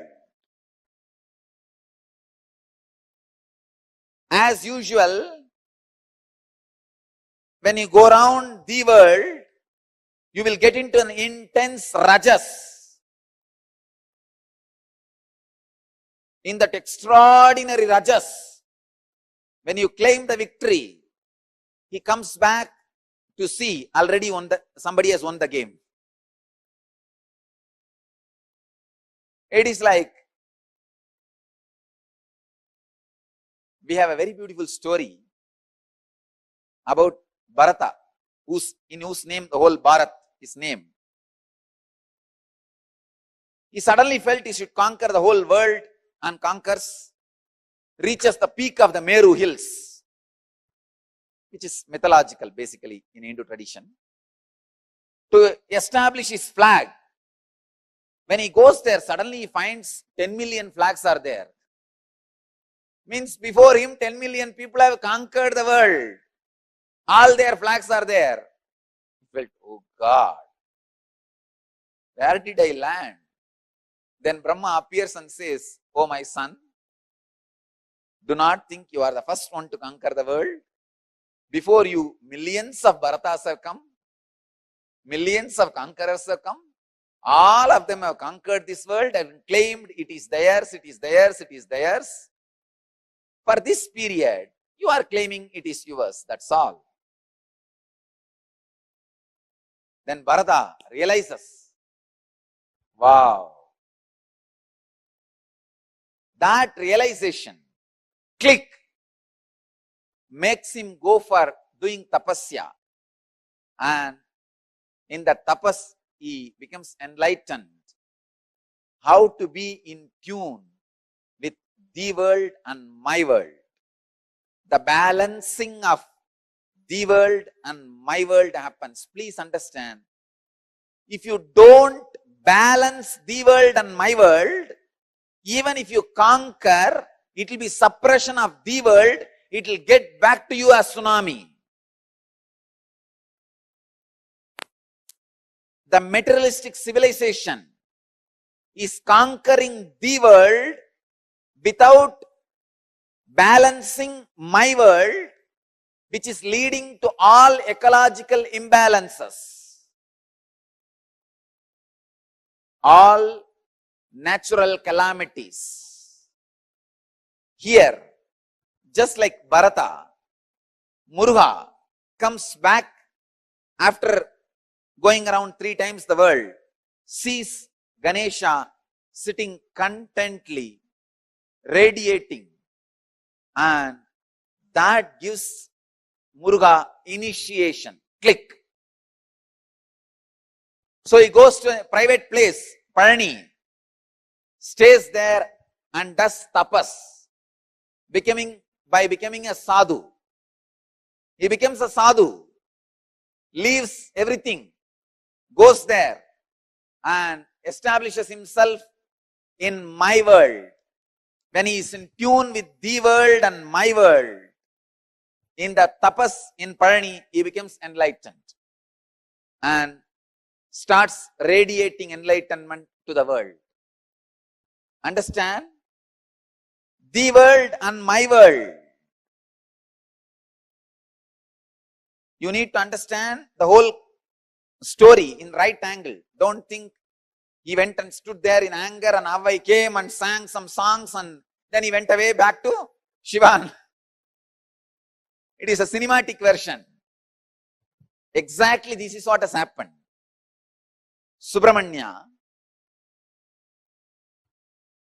when he sees just the success in the world is not the ultimate, you need to balance, understand, tune with my world and the world, then conquer, then go beyond. Without in tune, any effort to conquer the world leads to great chaos in the world and my world. The restlessness in my world, natural calamities in the world. Extraordinary restlessness in my world reflects as natural calamities in the world. Understand? All the civilizations which is suffering with extraordinary attention to the world without balancing my world are suffering with too much of natural calamities.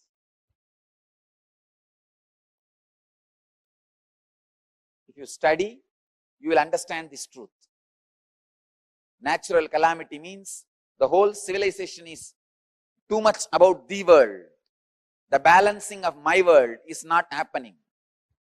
History should be in tune with mythology. Logic should be in tune with emotion. Facts should be in tune with truth. Binary should be in tune with zero. Understand? The binary logic, linear movement should be in tune with circular movement, logic based on zero. The Indian rishis were able to discover zero just because they were able to understand the secret connection between the world and my world. Only a person who can comprehend the deepest secrets of the world and my world can comprehend the power of zero. Zero cannot be mathematically understood. It is just a theory. If you want to experience zero, you need to make the world and my world in tune. Tuning my world into the world is the samyama you are expected to do to fall in tune with the elements, fall in tune with the nature by Patanjali.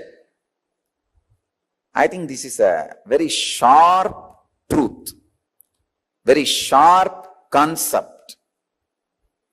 If you just understand this one story, Ganesha going around and Subramanya going around, you will see, are you going around the world or my world? Are you too much centered on my world or the world? Second, is your my world is really in tune with the world? Is your my world is complete right experience of the world, and the concept you carry about the world in my world, are they your beliefs or experiences? If Ganesha was just believing Shiva and Devi is his world, he wouldn't have won the game. Not only Shiva and Devi should be the world, Ganesha should be experiencing it.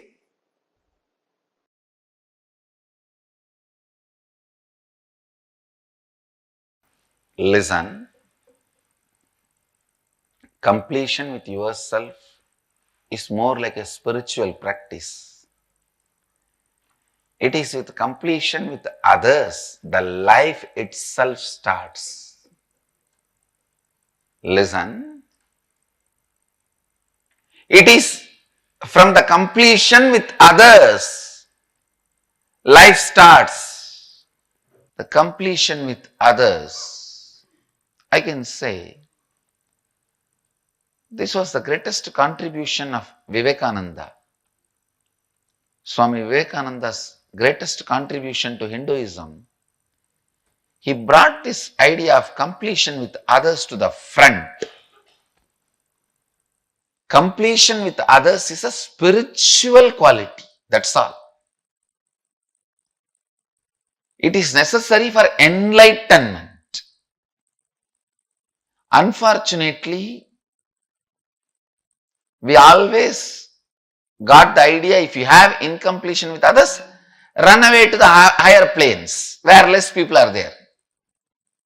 No, that is not a solution. That is not a solution.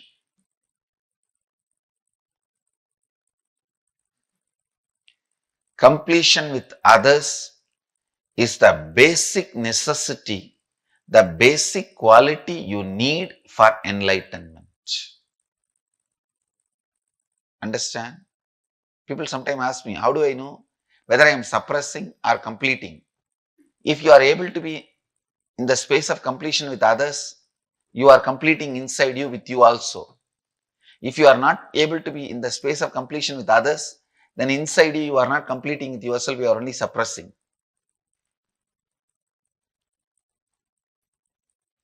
So the scale to find whether you are completing or suppressing, completing or brooding over, completing or waiting for a chance to take revenge. I have seen many people. The name of completion, now I am completing, but I am not going to keep quiet. I will wait for time. When my time comes, I will tell you what to do. I will do what needs to be done. Completion with others is a spiritual practice. Completion with yourself is like Mahadeva. Completion with others is like Devi. Devi is required for the life to happen. That is why in all our temples, I have put Devi along with Mahadeva. I have not put Devi as a separate deity.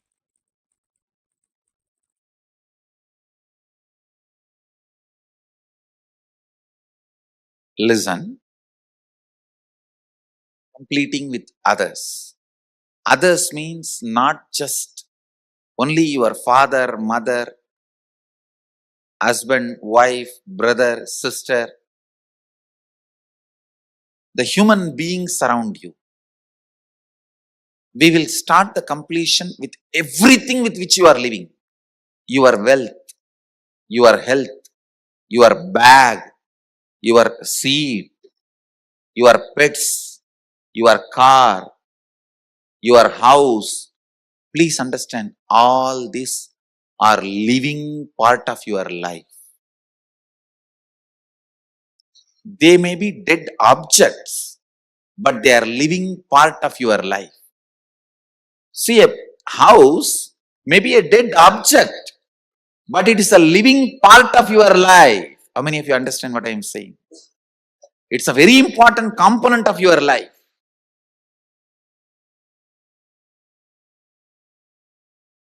First, we will start completion with all the human beings with whom we are living.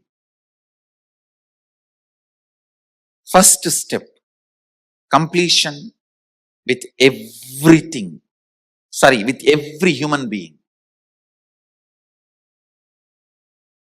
First thing you need to do is deciding, I have to bring completion with others, with whoever I am living. I have to bring completion with whoever I am living. Even if they don't want, I will stretch my best and I will decide I am in the space of completion. Whenever they want, I am open to have them. I am open. I am going to be in the space of completion. Whenever they are also ready, it will become completely complete. Understand? Completion with others does not mean you are going to apologize to them. No. Apologizing is not completion. Asking sorry is not. So many people were saying, I want to apologize, I am sorry. No. I am sorry is not completion. I am deciding to drop hurting pattern in my life or any incompletion, misunderstanding, anything. I am deciding to drop and I am deciding not to bring them, not to give life to it again. See, past, you can't say you are wrong or you are right. No one can say you are wrong, you are right. It is not apologizing. It is not feeling sorry for the past. No. Deciding, I am dropping this incompletion, hangover of the past, and I will not allow this to happen once more. Completion is actually responsibility, not apologizing. See, apologizing or feeling sorry comes out of powerlessness, but completion comes out of responsibility. Understand the difference. Please listen, see the difference. Now when I am saying you need to complete with your mother, with your father, with your brother, with others, I am not asking you to apologize. I am not asking you to call them and say, oh sorry, oh sorry, oh sorry, bus bus. No. No. Feeling sorry comes from powerlessness. That is not completion. When you call, you explain, this is what has been perceived by me. Here, I am not interested in looking into you are wrong or I am wrong. That will only create more and more anger, hatred and suppressed violence. I am only saying one thing. I am ready to drop the past and its powerlessness, incompletion. I am declaring I am dropping the past and I am complete. I don't have incompletion. And I will not create any incompletion anymore. Your decision and declaration, when it reaches them, you will suddenly see they also open up and start coming towards completion. But first, you need to be prepared.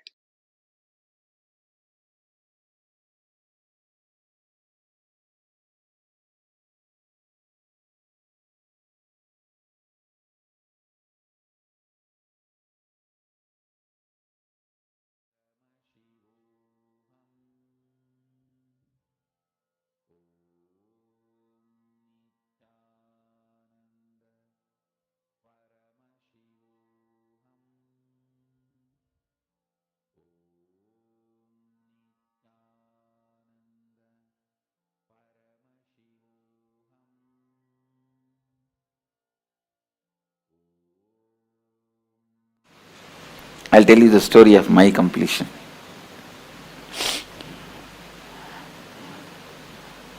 See, when I left the house, I think it was 17 and a half. Many times I ran away from the house, and 17 and a half, once for all I ran away. And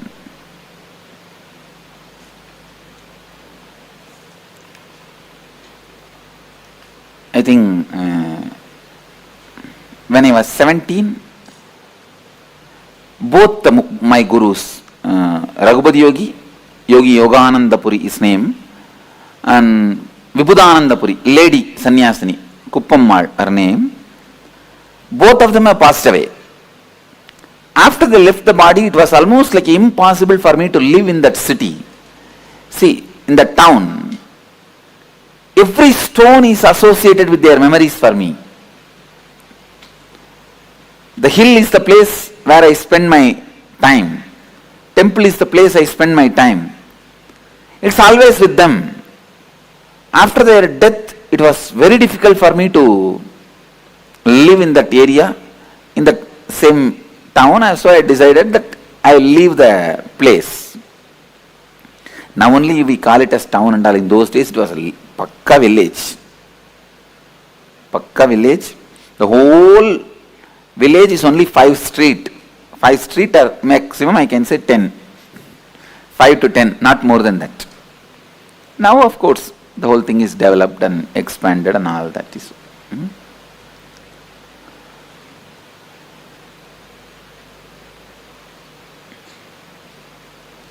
I could not live in Tiruvannamalai, so I decided to leave the house.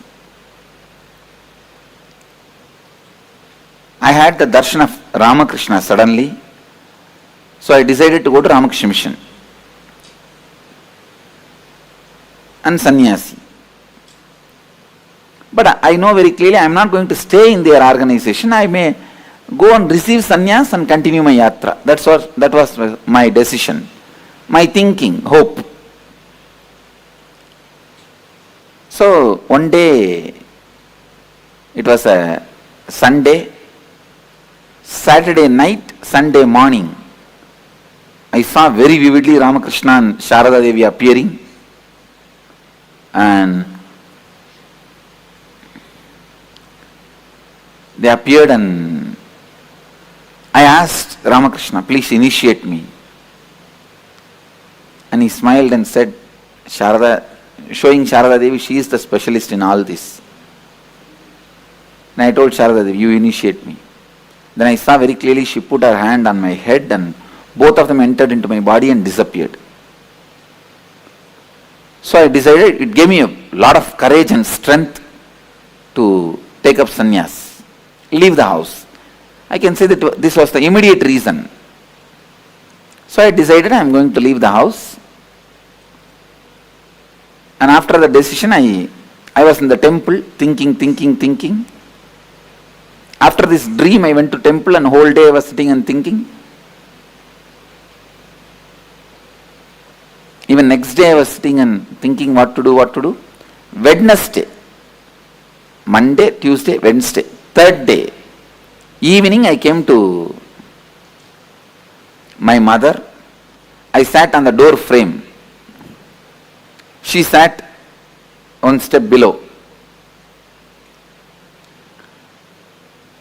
If any of you talk to my mother, you will understand. Sometimes people ask her, what's the difference you find Swamiji as your son and now? Even I asked her once. She says, I don't find any difference, Swamiji, because even in those days we treated you like this only. We treated you like this only. She will never sit equal to me. And one step below she was sitting. And I was very close with her. Very loving, and I never had any hatred. Very loving. Many times, when I get time, I will go and sit in kitchen with her. She will be cooking, I will be sitting and telling some stories. Had a very friendly relationship with her. And literally, till I left the house, I'll always be sleeping next to her.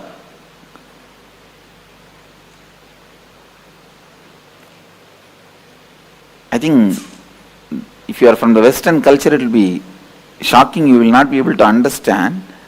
In Indian tradition, we don't have even the idea of the child abuse. So always, as kids,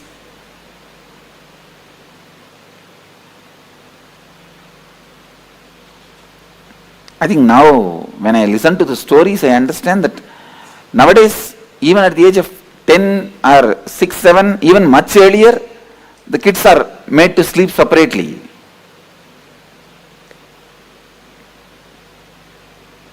Till I left the house, I'll always be sleeping next to her only, holding her. And another one thing, after my enlightenment, from the age of 12, I started this pattern of bedwetting. 10 years I was bedwetting. Later on I found out what was the reason. The kids will have bedwetting, you have heard. But when I was a child, it did not happen. At the age of 12, it started. See, after the enlightenment, every night, the consciousness falls into samadhi. So the message from bladder to brain does not go. That bladder is full and brain does not act. It's in some other state. So I don't get up. Every morning she has to get up and wash the sari and dry the bed in the first floor. It's a routine, but she won't complain even a single day. Single day she won't complain. So I called her and said, I was sitting and I said, I was looking away from her, not looking at her, looking away from her and said, Mom, Swami is going to become a sannyasi. I won't address as me. Only recently I started using this I and me. If you see even my earlier discourses, you will not see anywhere this I and me. It's Ramakrishna style. And only very recently only I started using I and mine. I, me, all these words. Otherwise I will tell only Swami. Even to tell about me, I will tell only Swami. So, if you talk to our Gurukul kids, even they will not say I and me. They will only tell the name.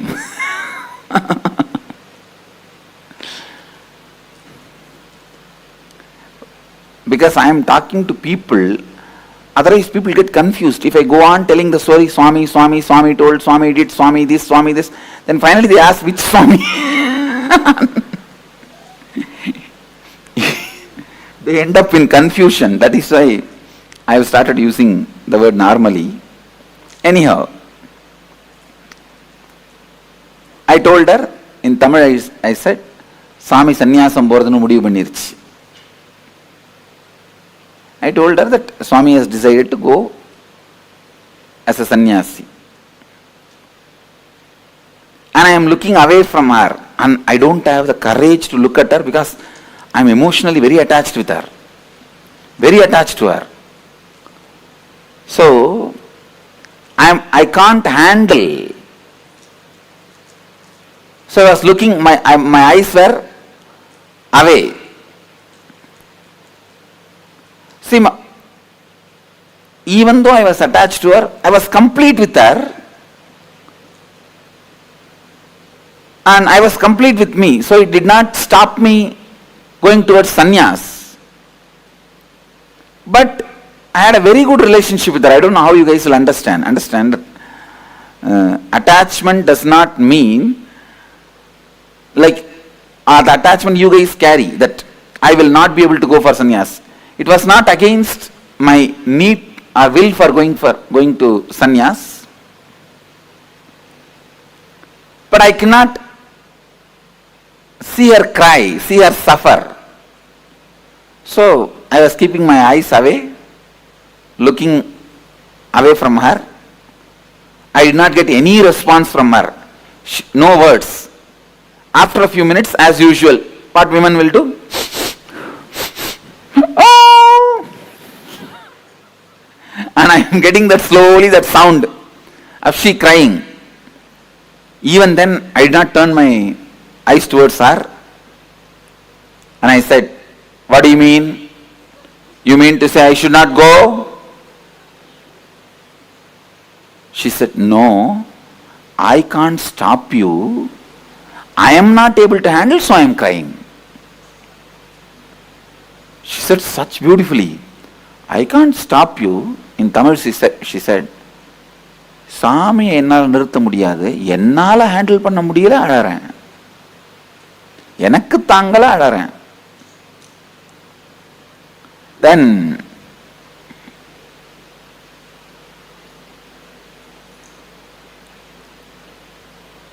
she hugged me, and usually I am a very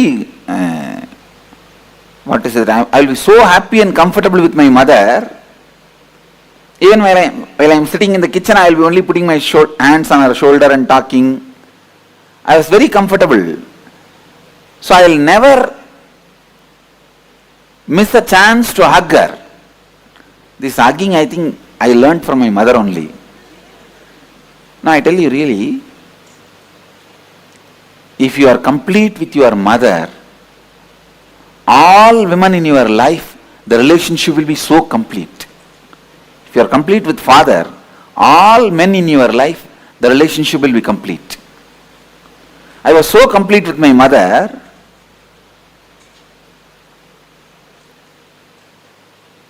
but when she hugged me, I did not even hug her back, and before she could be complete with that hug, I moved my body. She understood, I don't want her to hug me now.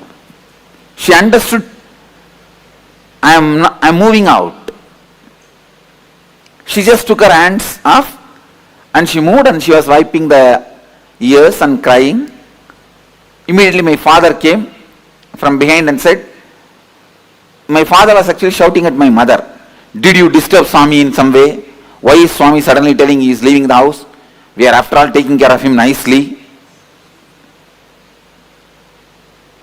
And he has no courage to talk to me directly. I turned back. இப்போ யாருக்கு சொல்றீங்க? I asked him, now to whom are you talking? He just kept quiet. No, I did not tell anything. And he went away. And then the drama started. Of course, when I pushed her away, in the half hug, I could see very clearly part of my bio-memory was incomplete. Please understand, part of me was incomplete. See, if she fought with me, I would not have had incompletion. You are fighting with me, come on, I will fight with you, over. She never fought with me. So I could have allowed her to hug me, means I could have done little more care, with a little more sensitivity, with a little more love, because she's not asking me don't go. You understand? She's not telling don't go for sannyas. But I was afraid, if I give her the love or attention or care, I may not go. I may not be able to go. So I can say that it was more, the incompletion was created with her, more because of my self-doubt about me. Then finally, next day morning, I can see the whole village is in front of my house. It's a very tight-knit community, small village, tight-knit community. I can say it's one large family, that's all. The whole village. At least that whole area. I've seen in those days, in every house in the puja room, there will be one old man's photo. I asked my grandmother, who is this Swami? She said, no, he is your grandfather. I asked, then why his photo is in every house? She said, for all the house, he is the grandfather.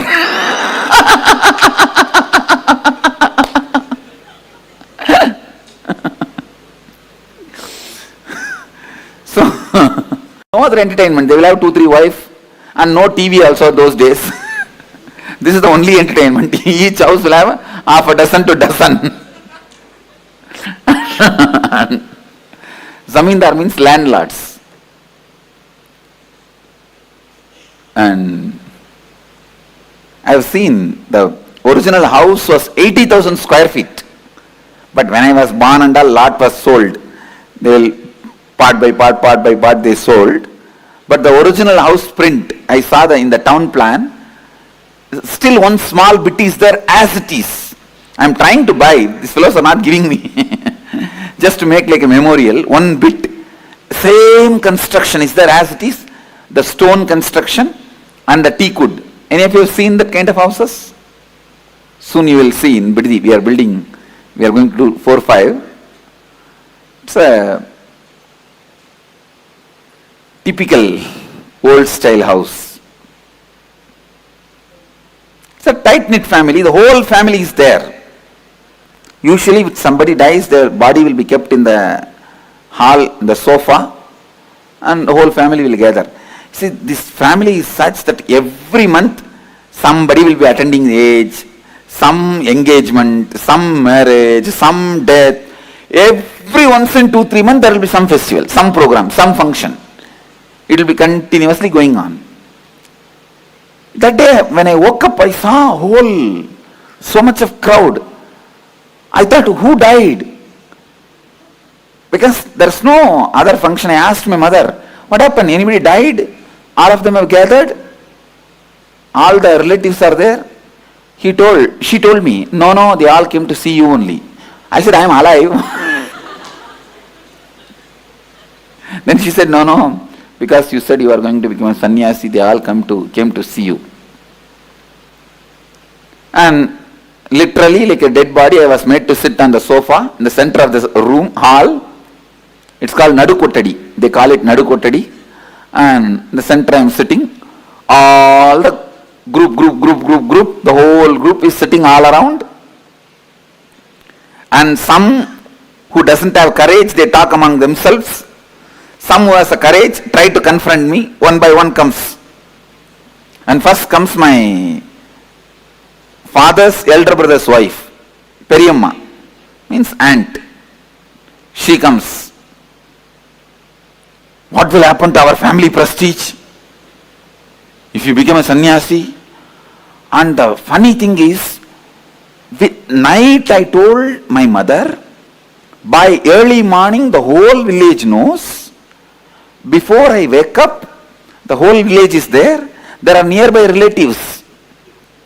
In those days, cell phone was not that common also. All the other villages also information has gone. They are all on the way. And you need to know, 2 families sat and already saw a girl for me. Usually in this tight-knit families, if a boy is born, immediately they will tie a girl. The mama ponnu, atta ponnu, edavadhu one tie panni vechiruvanga. So they already decided. They are seeing the time, right, muhurtam.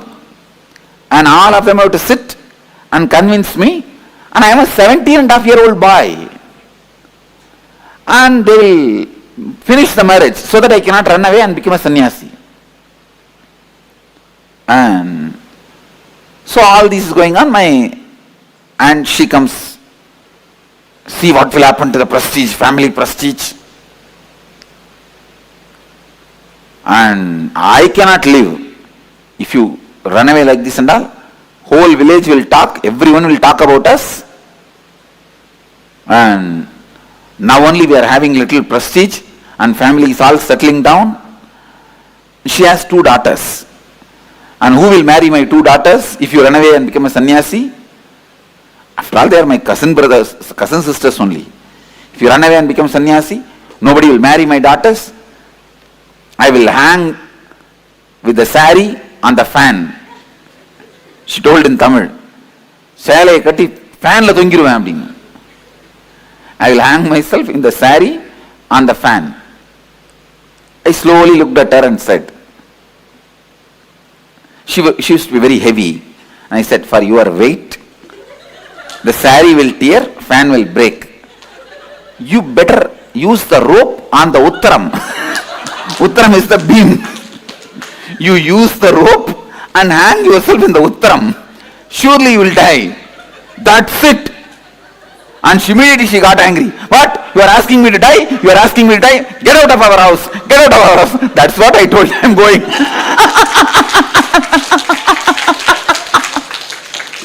I told her. That is what I am telling. I am going.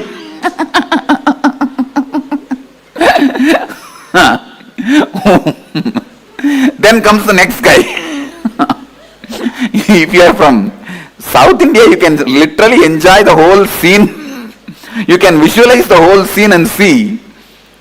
These fellows are so bothered about what others will talk about us. The whole life goes with that only. And then comes my uncle, means my father's sister's husband. Mama, my uncle, he comes. We are all living in the house and living a spiritual life. Are we all not living a spiritual life? Why don't you do that? Why do you want to leave the house? He is a drunkard. He is alcoholic. So, but I used to have a lot of respect for him. I just put my hands like this only and stood up from the sofa. In Tamil I said, Ada loose. That's the way I started. The loose. நீ காலைல எந்திரிச்ச உடனே சாராயிரம்னா மூஞ்சி கழுவுற, உனக்கு ஆன்மீகத்துக்கு என்னடா சம்பந்தம்? I spoke in singular. I used to be very respectful, but that day all my kundalini was up and alive. And I said, hey, fool. Loose is the, fool is not the right word. You understand as loose itself. Loose. You early morning you wash your face only with the alcohol. And what kind of spirituality you are talking about? He was so angry because in public, in front of everyone, I told he is alcoholic. Because in the village, even if they drink, they will be very secretly, they will drink. And they will not drink in the house and all, they will drink and come very, and they will have a backside door, they will slowly enter. And that time only that cat will fall on them. It will be very secret. It will not be known to others, especially to kids. In front of public, no one will speak. And even the relatives will not sit together and drink. This fellow will go separately and drink and come. This fellow will go separately and drink and come. In the alcohol shop, even if they meet each other, they will put the towel and cover the face. And because I told him that he is alcoholic in front of the whole group, that's it. Hey, you told me I am a drunkard? Get out of our house. Get out of our house. I said, that is what I am telling.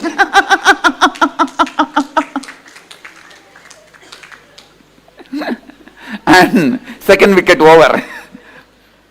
So like this, few more wickets came. So once I finished everything, now everyone understands if you go there, all your respect, manam, maryada, ellam poirum. They understood. I am not going to bother about anybody. The way I was answering or talking, they all are very clear that now nothing can be done. They all kept quiet. And then some more relatives, whoever need to come. 3 days, the whole house was full of these relatives. Some trying to convince me, some from distance itself they will talk. And the way I answered, they got so frightened. Actually, my uncle's daughter only they were planning. This same guy only I said, you are a drunkard. That's it. Now I means I will not give my daughter to you. Who asked? I never asked. You planned. What can I do? And then they were planning these, that, and they tried to call my college friends. And whether they will be able to give any advice to me. And nothing worked out. Finally, third day, Wednesday I told them, and Thursday, Friday. And of course, even Saturday I was there. Saturday I did not stay in the house, I went out. Sunday I left the house, that's all. Next Sunday I left the house. After that, there was no contact between me and them. They heard once I am in Ramakrishna Mutt, and when they came, I just saw them from distance and went away. That's all. And anyhow, I left the house and traveled and had different experiences, saw the different monks and sannyasis, everything, and had my realization, my life mission, everything. And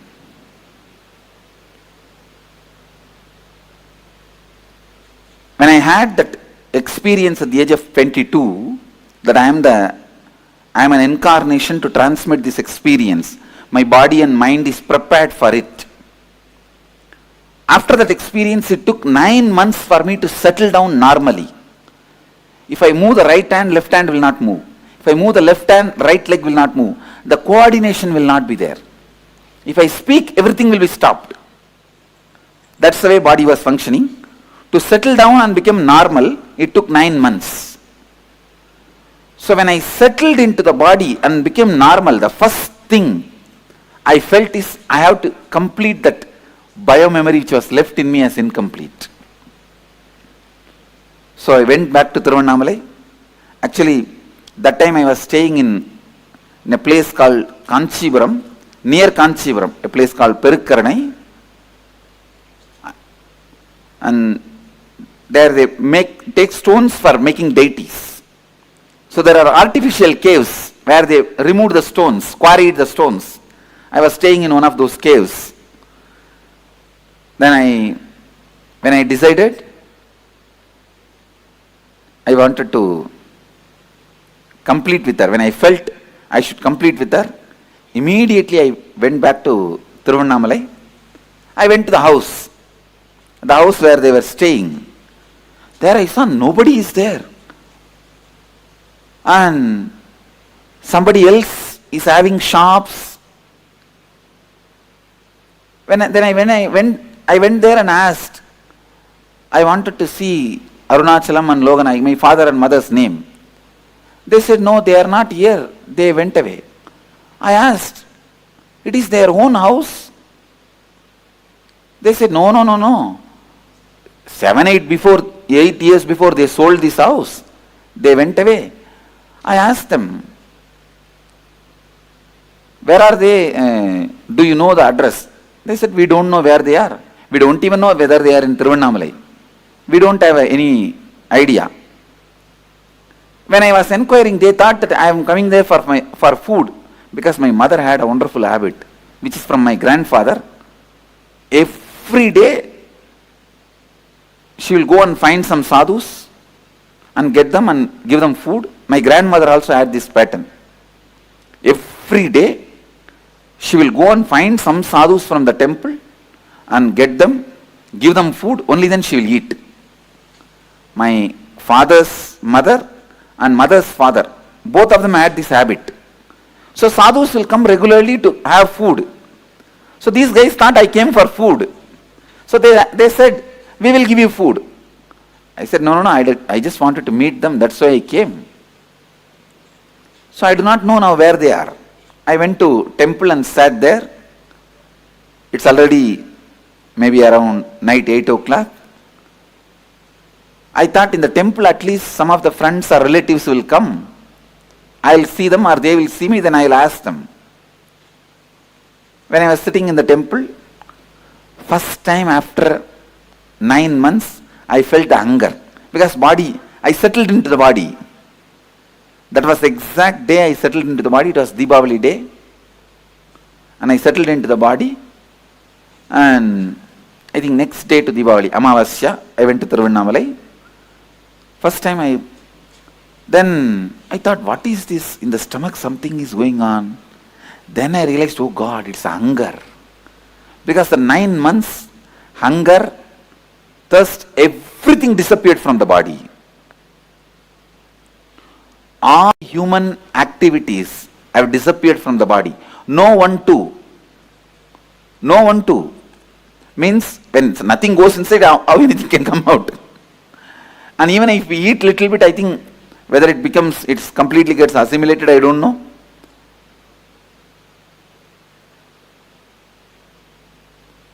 So first time I felt the hunger after the 9 months. So I was sitting in Tiruvannamalai. It was funny, sitting in Tiruvannamalai, hunger and no food. But immediately, in few minutes, I could see the power of space. The Devi temple priest, he walked straight from the Devi temple and gave the food to me, Nevedyam. I asked him, no, why are you giving it to me? To whom you want to give? Maybe you wanted to give for somebody else and you are mistaking and giving. I told him in Tamil, எனக்கு எது கொடுக்குறீங்க? நீங்க வேற யாரையும் நினைச்சிட்டு எனக்கு கொடுக்குறீங்கன்னு நினைக்கிறேன்.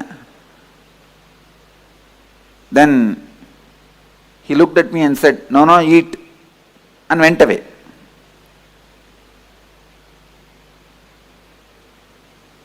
After I ate and washed the hands and I was sitting, from distance I saw one young man saw me and started running.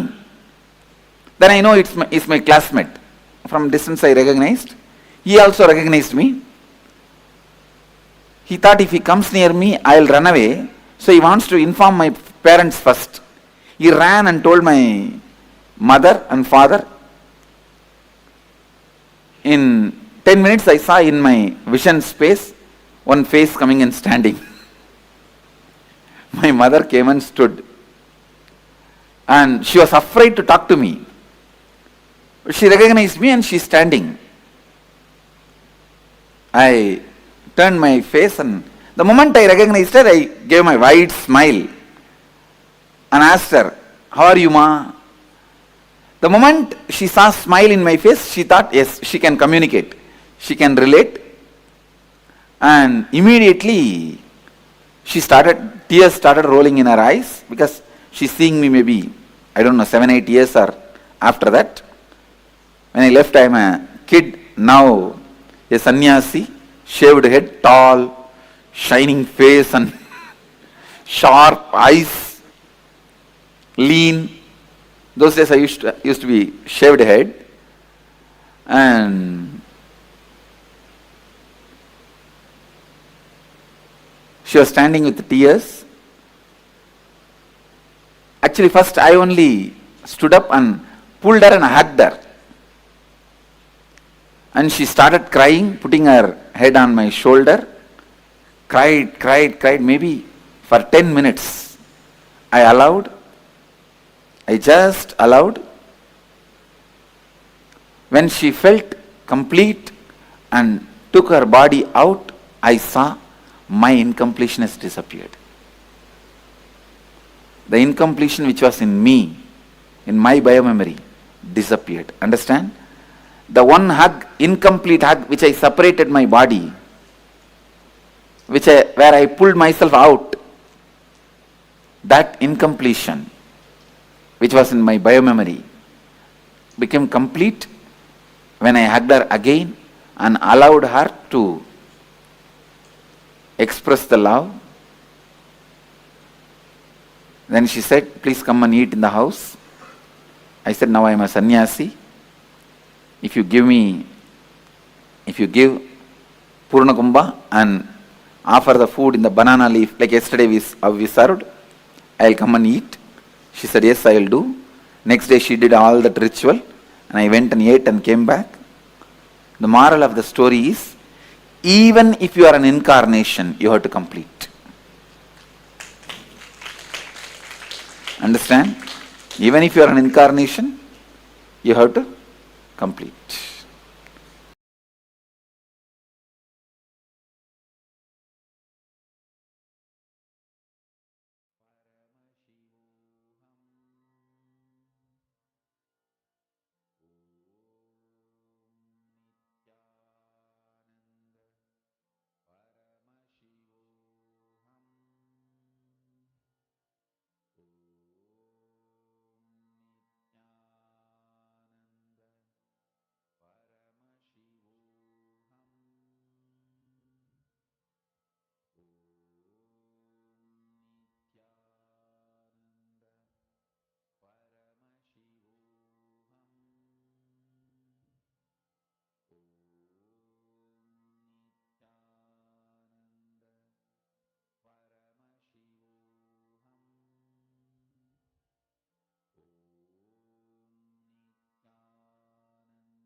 First, nothing can be destroyed.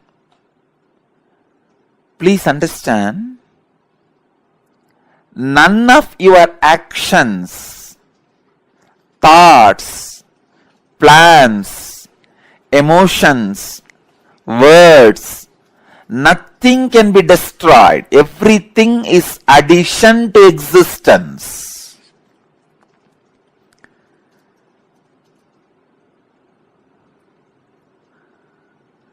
Every moment, every one of our thoughts, words, actions, everything just go on, gets added to existence.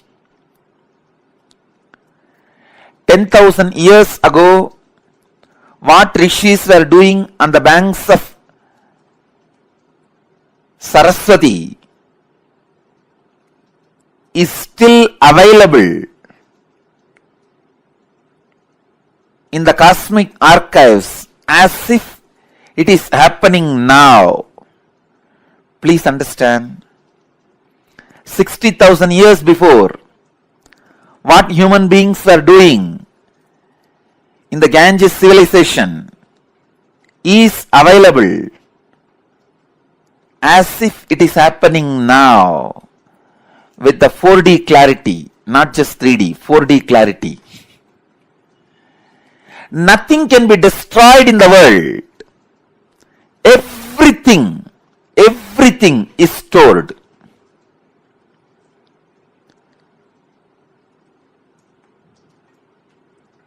Akashic records are the cosmic archives of everything happened, happening, will happen. And one more important sacred secret you need to understand, time is not free as you think, past, present, future. It is a small mind which cannot see things as it is, which constantly needs to segregate.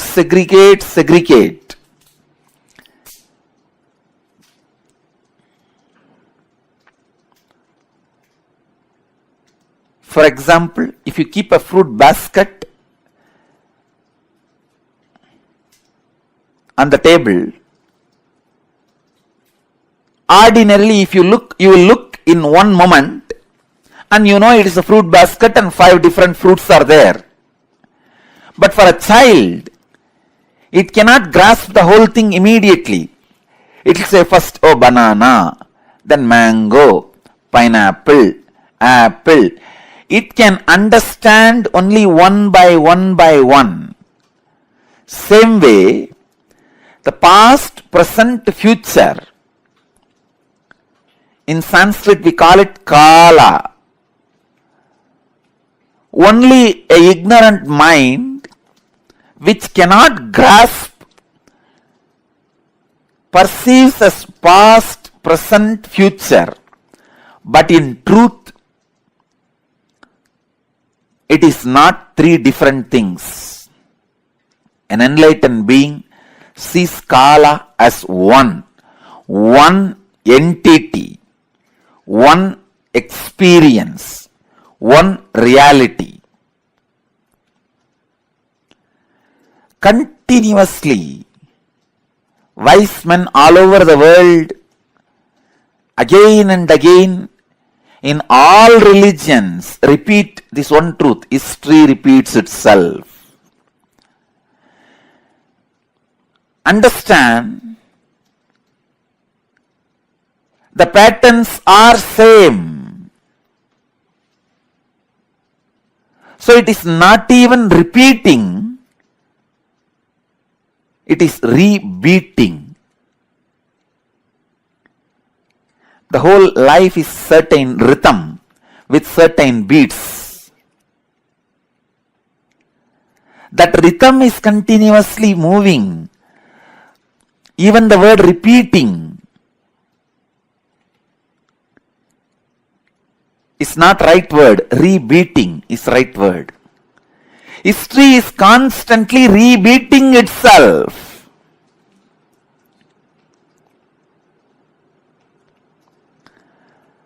Because past is not independent of future and future is not independent from the past. They are just single unit.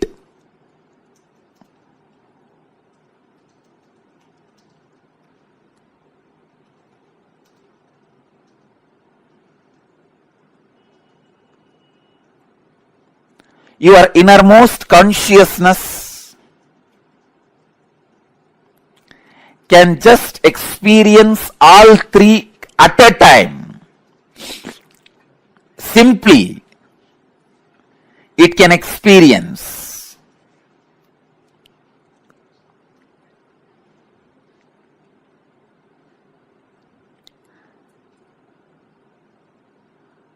Past, present, future. All these three are just the very integral part of your inner space. When your consciousness leans towards past, it is caught in greed. When it leans towards the future, it is caught in fear. When it is sitting with the present, it is inspired. Please understand, when it moves towards the future, it is caught in fear. That is why it jumps to greed. Fear is a wound, greed is a medicine. When greed is a wound, fear is a medicine. Fear heals greed, greed heals fear. Fear reduces greed, greed reduces fear.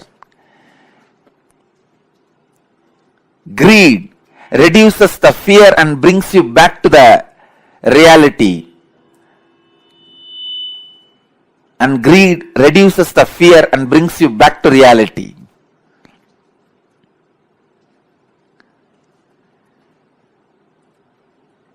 Past, present, future.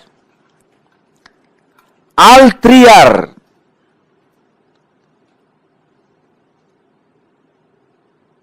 one entity, one existence, one unity.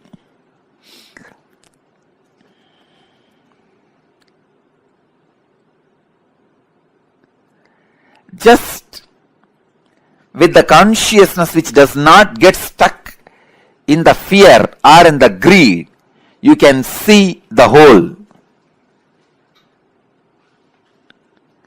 You can see the whole. Please understand.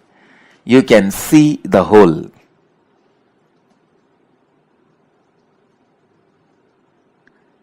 Past, present,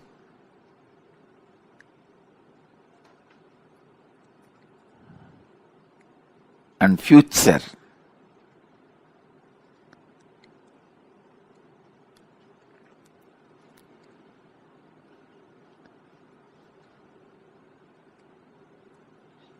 I'll give you a very simple understanding.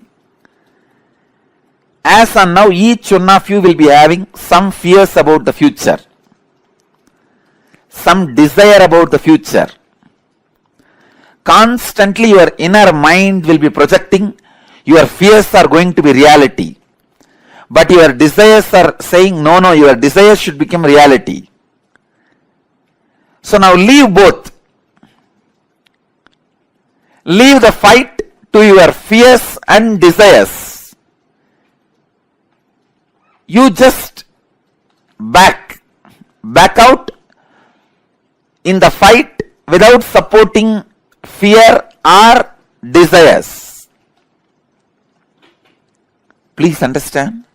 If you just distance yourself from your fears or desires, even now, just distance yourself, back out, and look at the future without any of the projection. You will simply be able to see your past, your future, your present. All three of them does not have watertight compartmented separation or boundary walls. It is just one flowing into the another. Akashic records are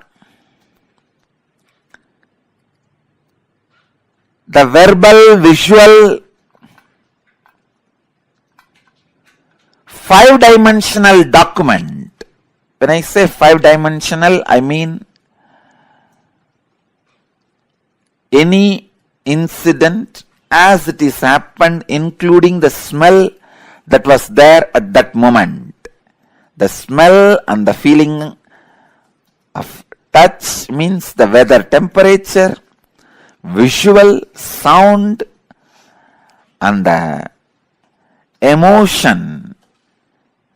All five dimensions are packed and recorded in the Akashic records. Please understand, just like a film in the camera captures two dimensions of visualization and verbalization. In the video camera, visualization and verbalization both are captured. Same way, the film in the cosmos is a space. In the space, all five dimensions, sound, visuals, smell, taste and touch, all five dimensions of whatever is happening is continuously getting recorded.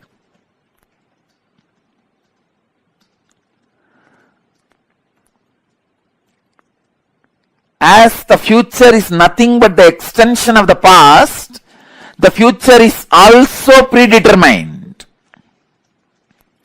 The major course of the future is predetermined. Please understand. In the past, in India, people were sitting on the floor, having plates and eating with the hands.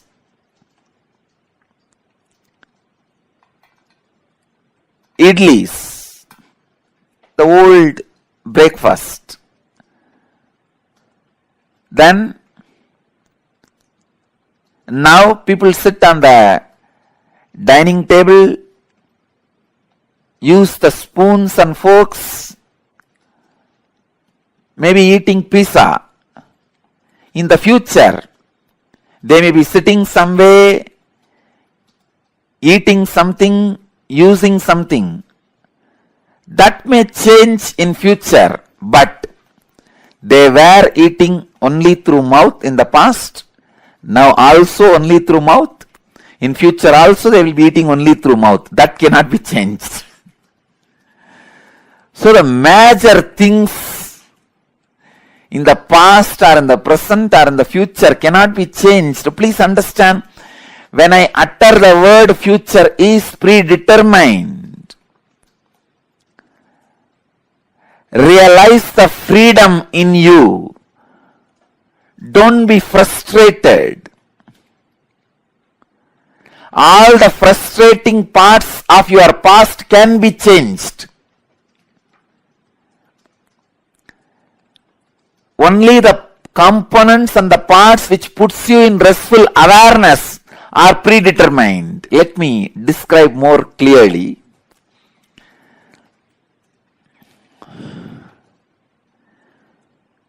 The parts which affects you with fear and greed always have a possibility for innovation. If you are affected by the fear of a snake or greed of something, those things can be changed in your future because that is not reality. But there is something which is reality, which always puts you in restful awareness, that cannot be changed. Let me give you one example from Vedanta. I know I am talking about very subtle concepts, very subtle truths. If you are a new person, new visitor, and it is too much for you, I sincerely apologize. But the subject Akashic Records is too big subject. I have to reveal the truths.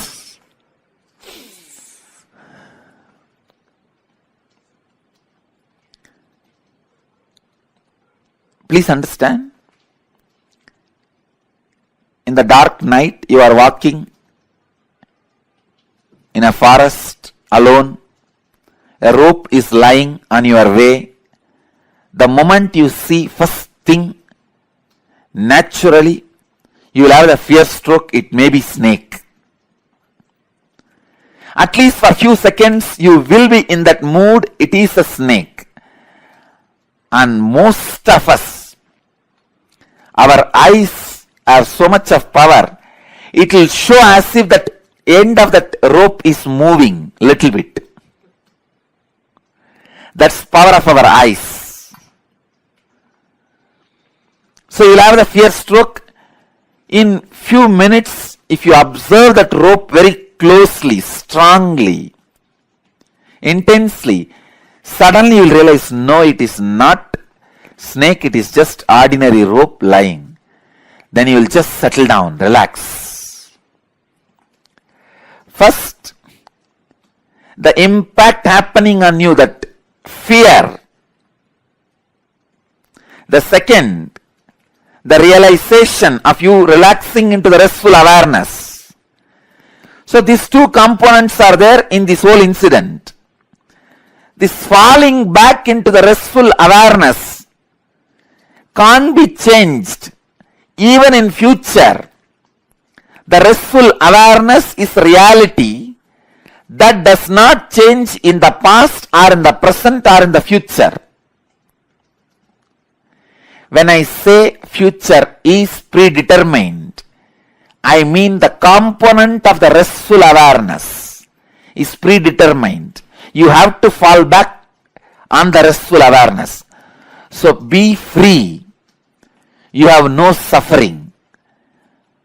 No incident in your future can destroy you.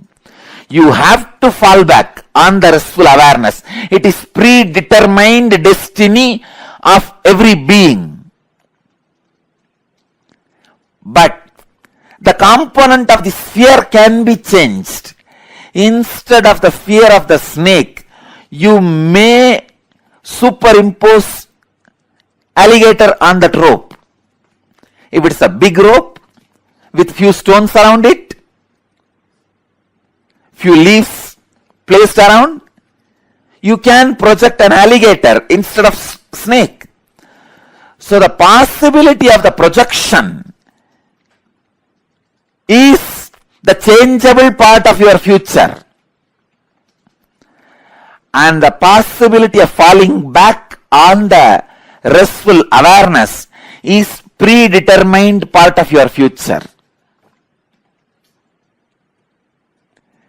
When enlightened masters say future is predetermined, they are saying the truth. When enlightened masters say future can be changed, can be altered, they are saying the truth. Please understand. When enlightened masters are saying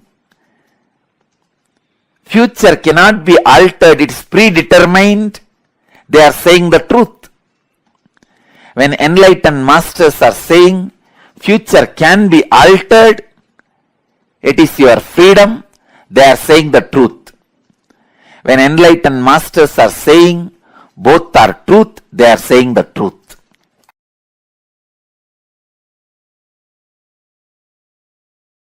The Akashic records are, it's like a password being handed over to you. All the informations are there and this is the password, please see it, that's all. The Akashic records are like DNA of the universe. Each soul has its own Akashic records and there are collective records of all souls of all journeys. That's what I call all souls of all journeys, is what I call Hiranyagarbha.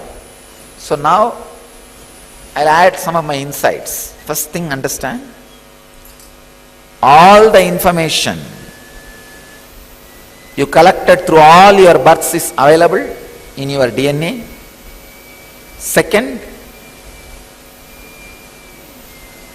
you can access some of them just to understand and not to waste the time doing the same actions again and again, thinking you will have the joy end of this action.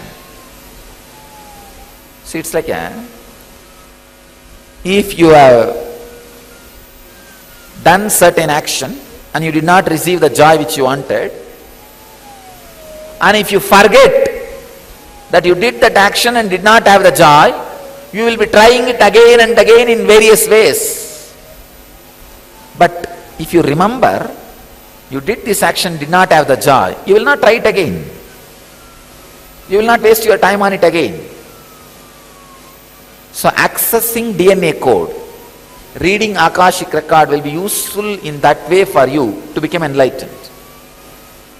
Not to waste your time on the foolish things which you are trying to do again and again and again. For example, fighting with the master. You know, end of the day I am only going to win. And even if I let you win, means you are losing the whole game. That is why I am just letting you win, or feeling that you are winning. This is one of the major foolishness. But if you have the access to Akashic record, even once or twice, if you have access to the past once or twice, through your DNA, suddenly you will be awakened. Oh God, how many times I will be doing this same foolishness? It is time. Start living, doing, and no making decision. You will learn the art of surrender. You will learn the art of surrender in your practical life. That's why sometimes I encourage few people to go for this Nadi reading. Because this Nadi reading is Akashic records outside your DNA. Sometimes it will not be 100% perfect and you will not have a trust also. Even if they miss one information, did not read properly, because it is so subtle, not only the word, even the interpretation. So subtle, sometimes you will miss one information, that reader misses one interpretation and you lose trust over the whole thing. Try to read the Akashic records inside the DNA. That is why sometimes I read your DNA and tell you. Then if you go and see the Akashic record and matches, then you will have the tremendous respect on my word, which I read as your Akashic record, and the Nadi, which is the outside Akashic record.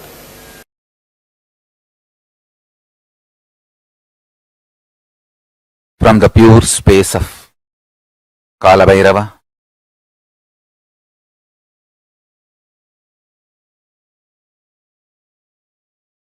Paramashiva is revealing all these great truths to the world. Please listen and internalize. All these truths are independently powerful and capable to make your consciousness into superconsciousness. Your consciousness is the seed, it is a possibility. If you understand these great truths, it can flower into superconsciousness. The seed is waiting to flower to achieve its completion and fulfillment. Listen and cognize these truths, you will achieve completion and fulfillment, ultimate enlightenment. Listen. The first truth.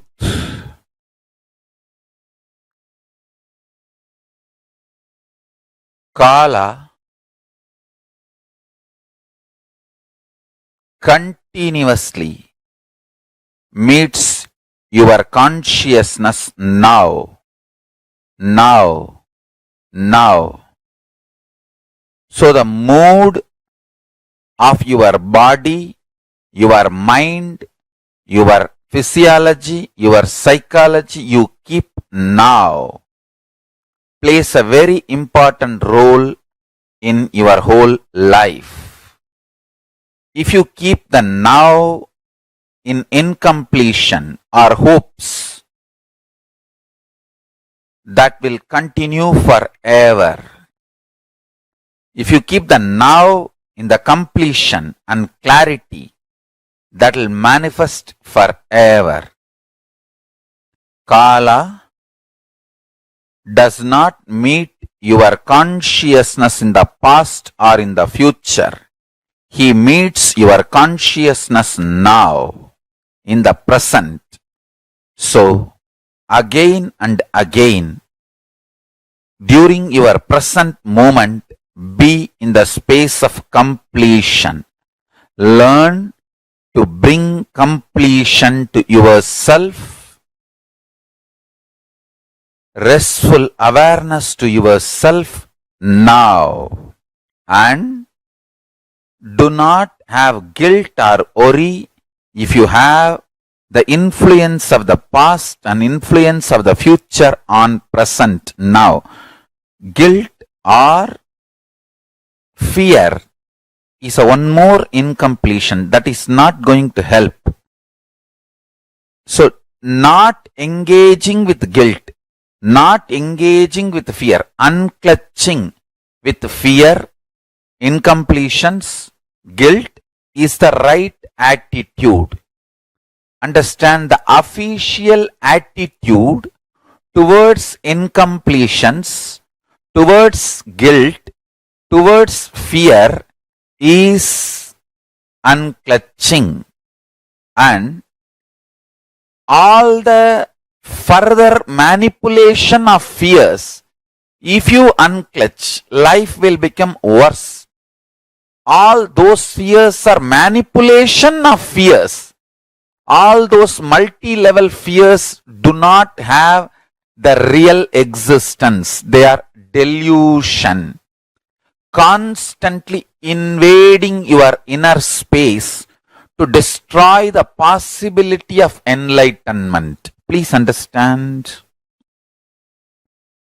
Anyone who comes to simple awareness stops behaving agitated, immature, rough,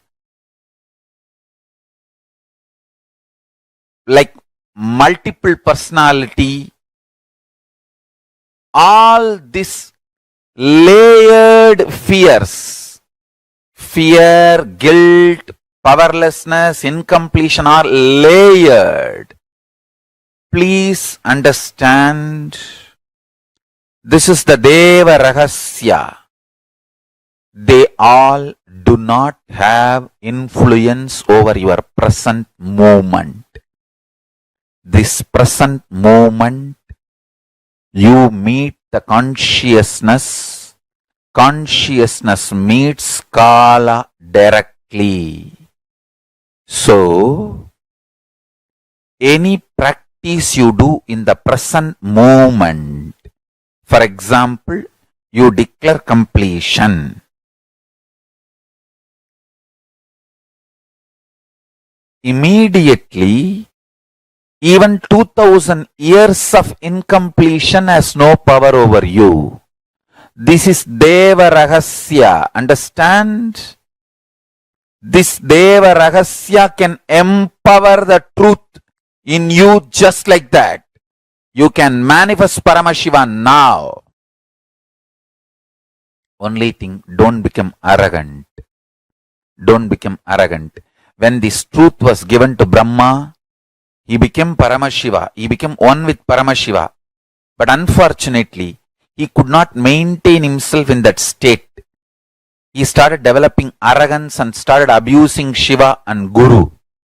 Paramashiva, who gave this truth to Brahma as Guru,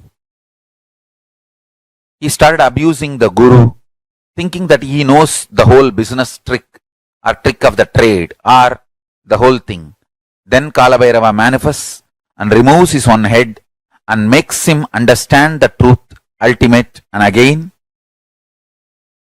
gives him back the Parabrahma space, and Brahma continues to do his responsibility of creation. Understand, Kala Bhairava is eternal compassion, eternal love. Whenever you express love, even in simple acts, like giving a smile, giving a sweet hug, without calculating, even simple act you do, the strength you feel is Kala Bhairava's strength. It is Kala Bhairava's strength. Extreme compassion, extreme joy, extreme ecstasy.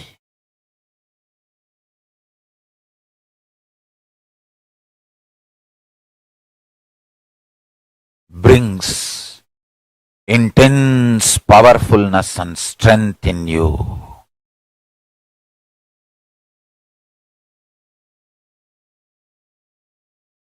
Just go on be sharing smile and love to anything you see.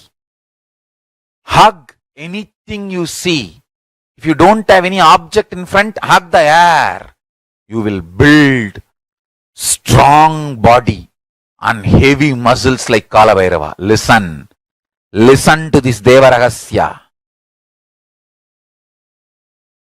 Look everything you see with love.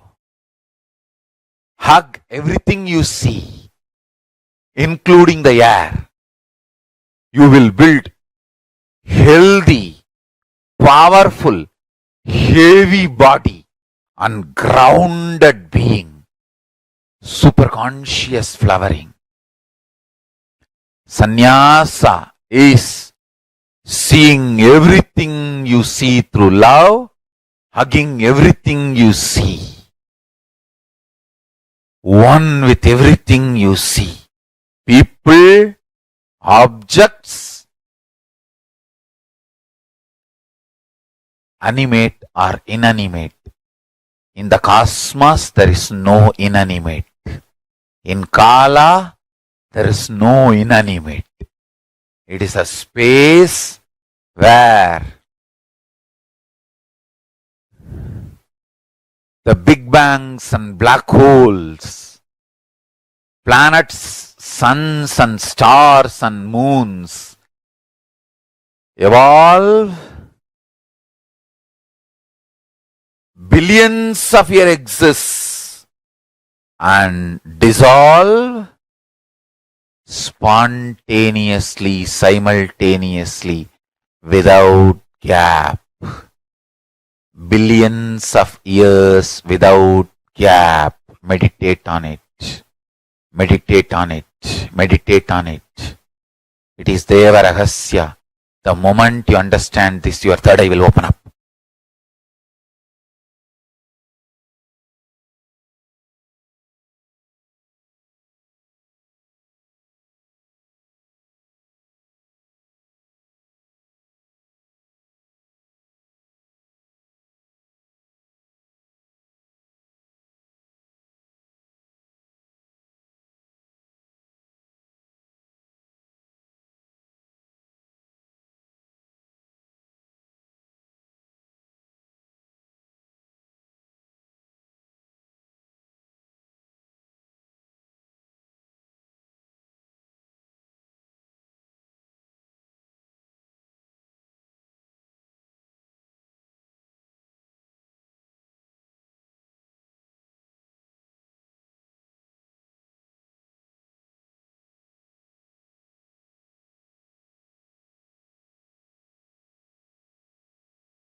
காளியின் ஆட்டத்தை ஆனந்தத்தை ஆனந்தத்தொடு ஆடிய ஆட்டத்தை கண்டோர் உயிருக்குளெல்லாம் இறங்கி குண்டலினிவில் உயிர்ப்பிக்கச் செய்து மாய மனத்தின் இருளை அகற்றி மாயம் அழித்து மங்களம் தந்து குரு பக்தியும் சிவ பக்தியும் பரமசிவ பக்தியும் பரமசிவ சக்தியும் அளிக்கின்றேன். மனமாயை விடுத்து குரு பதத்தை பற்றுங்கள். நித்யானந்தமாய் நிஜாவதாரமாய் வந்துதித்த என்னை பற்றி வாழ்வில் எல்லா நலமும் பெற்றிடுங்கள். ஓம் ஓம் ஓம். யாதுமாகி நின்றாய் காளி, ஓம் காளி ஓம் சக்தி, ஓம் காளி ஓம் சக்தி, ஓம் சக்தி ஓம் சக்தி ஓம் சக்தி. ஓம் ஓம் ஓம் ஓம்.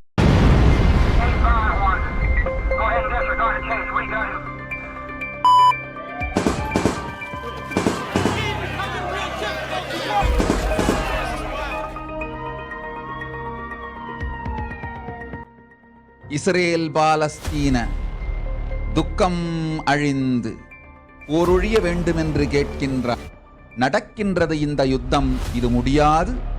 மூண்டெழுந்து மூன்றாம் யுத்தமாய் உலகம் முழுவதும் பரவ இருக்கின்றது. தெரிந்து கொள், 3 ஆண்டுகளுக்குள் இது 3ஆம் யுத்தமாகும். முளைத்திருக்கும் விதை இது.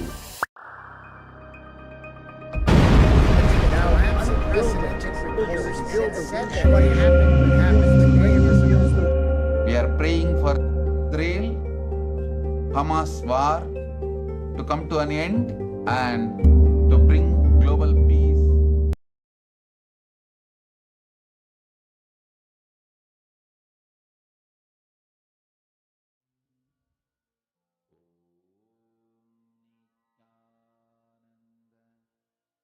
Paramashivoham.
Now it is time for all of us to receive the darshan of Parashakti. Today, before we all receive the darshan, we will be witnessing a very, very important celebration. Today is auspicious occasion of Sharad Purnima, and on this auspicious occasion, the Kailasa temples across the globe is celebrating the Aipasi Annabhishekam, and we request all the participants, every one of you, to please sit and let us all enjoy the Aipasi Annabhishekam. And right after that, we will all be entering into the darshan of Devi Paramashiva Shakti. Now, let us all get ready to witness the Aipasi Annabhishekam.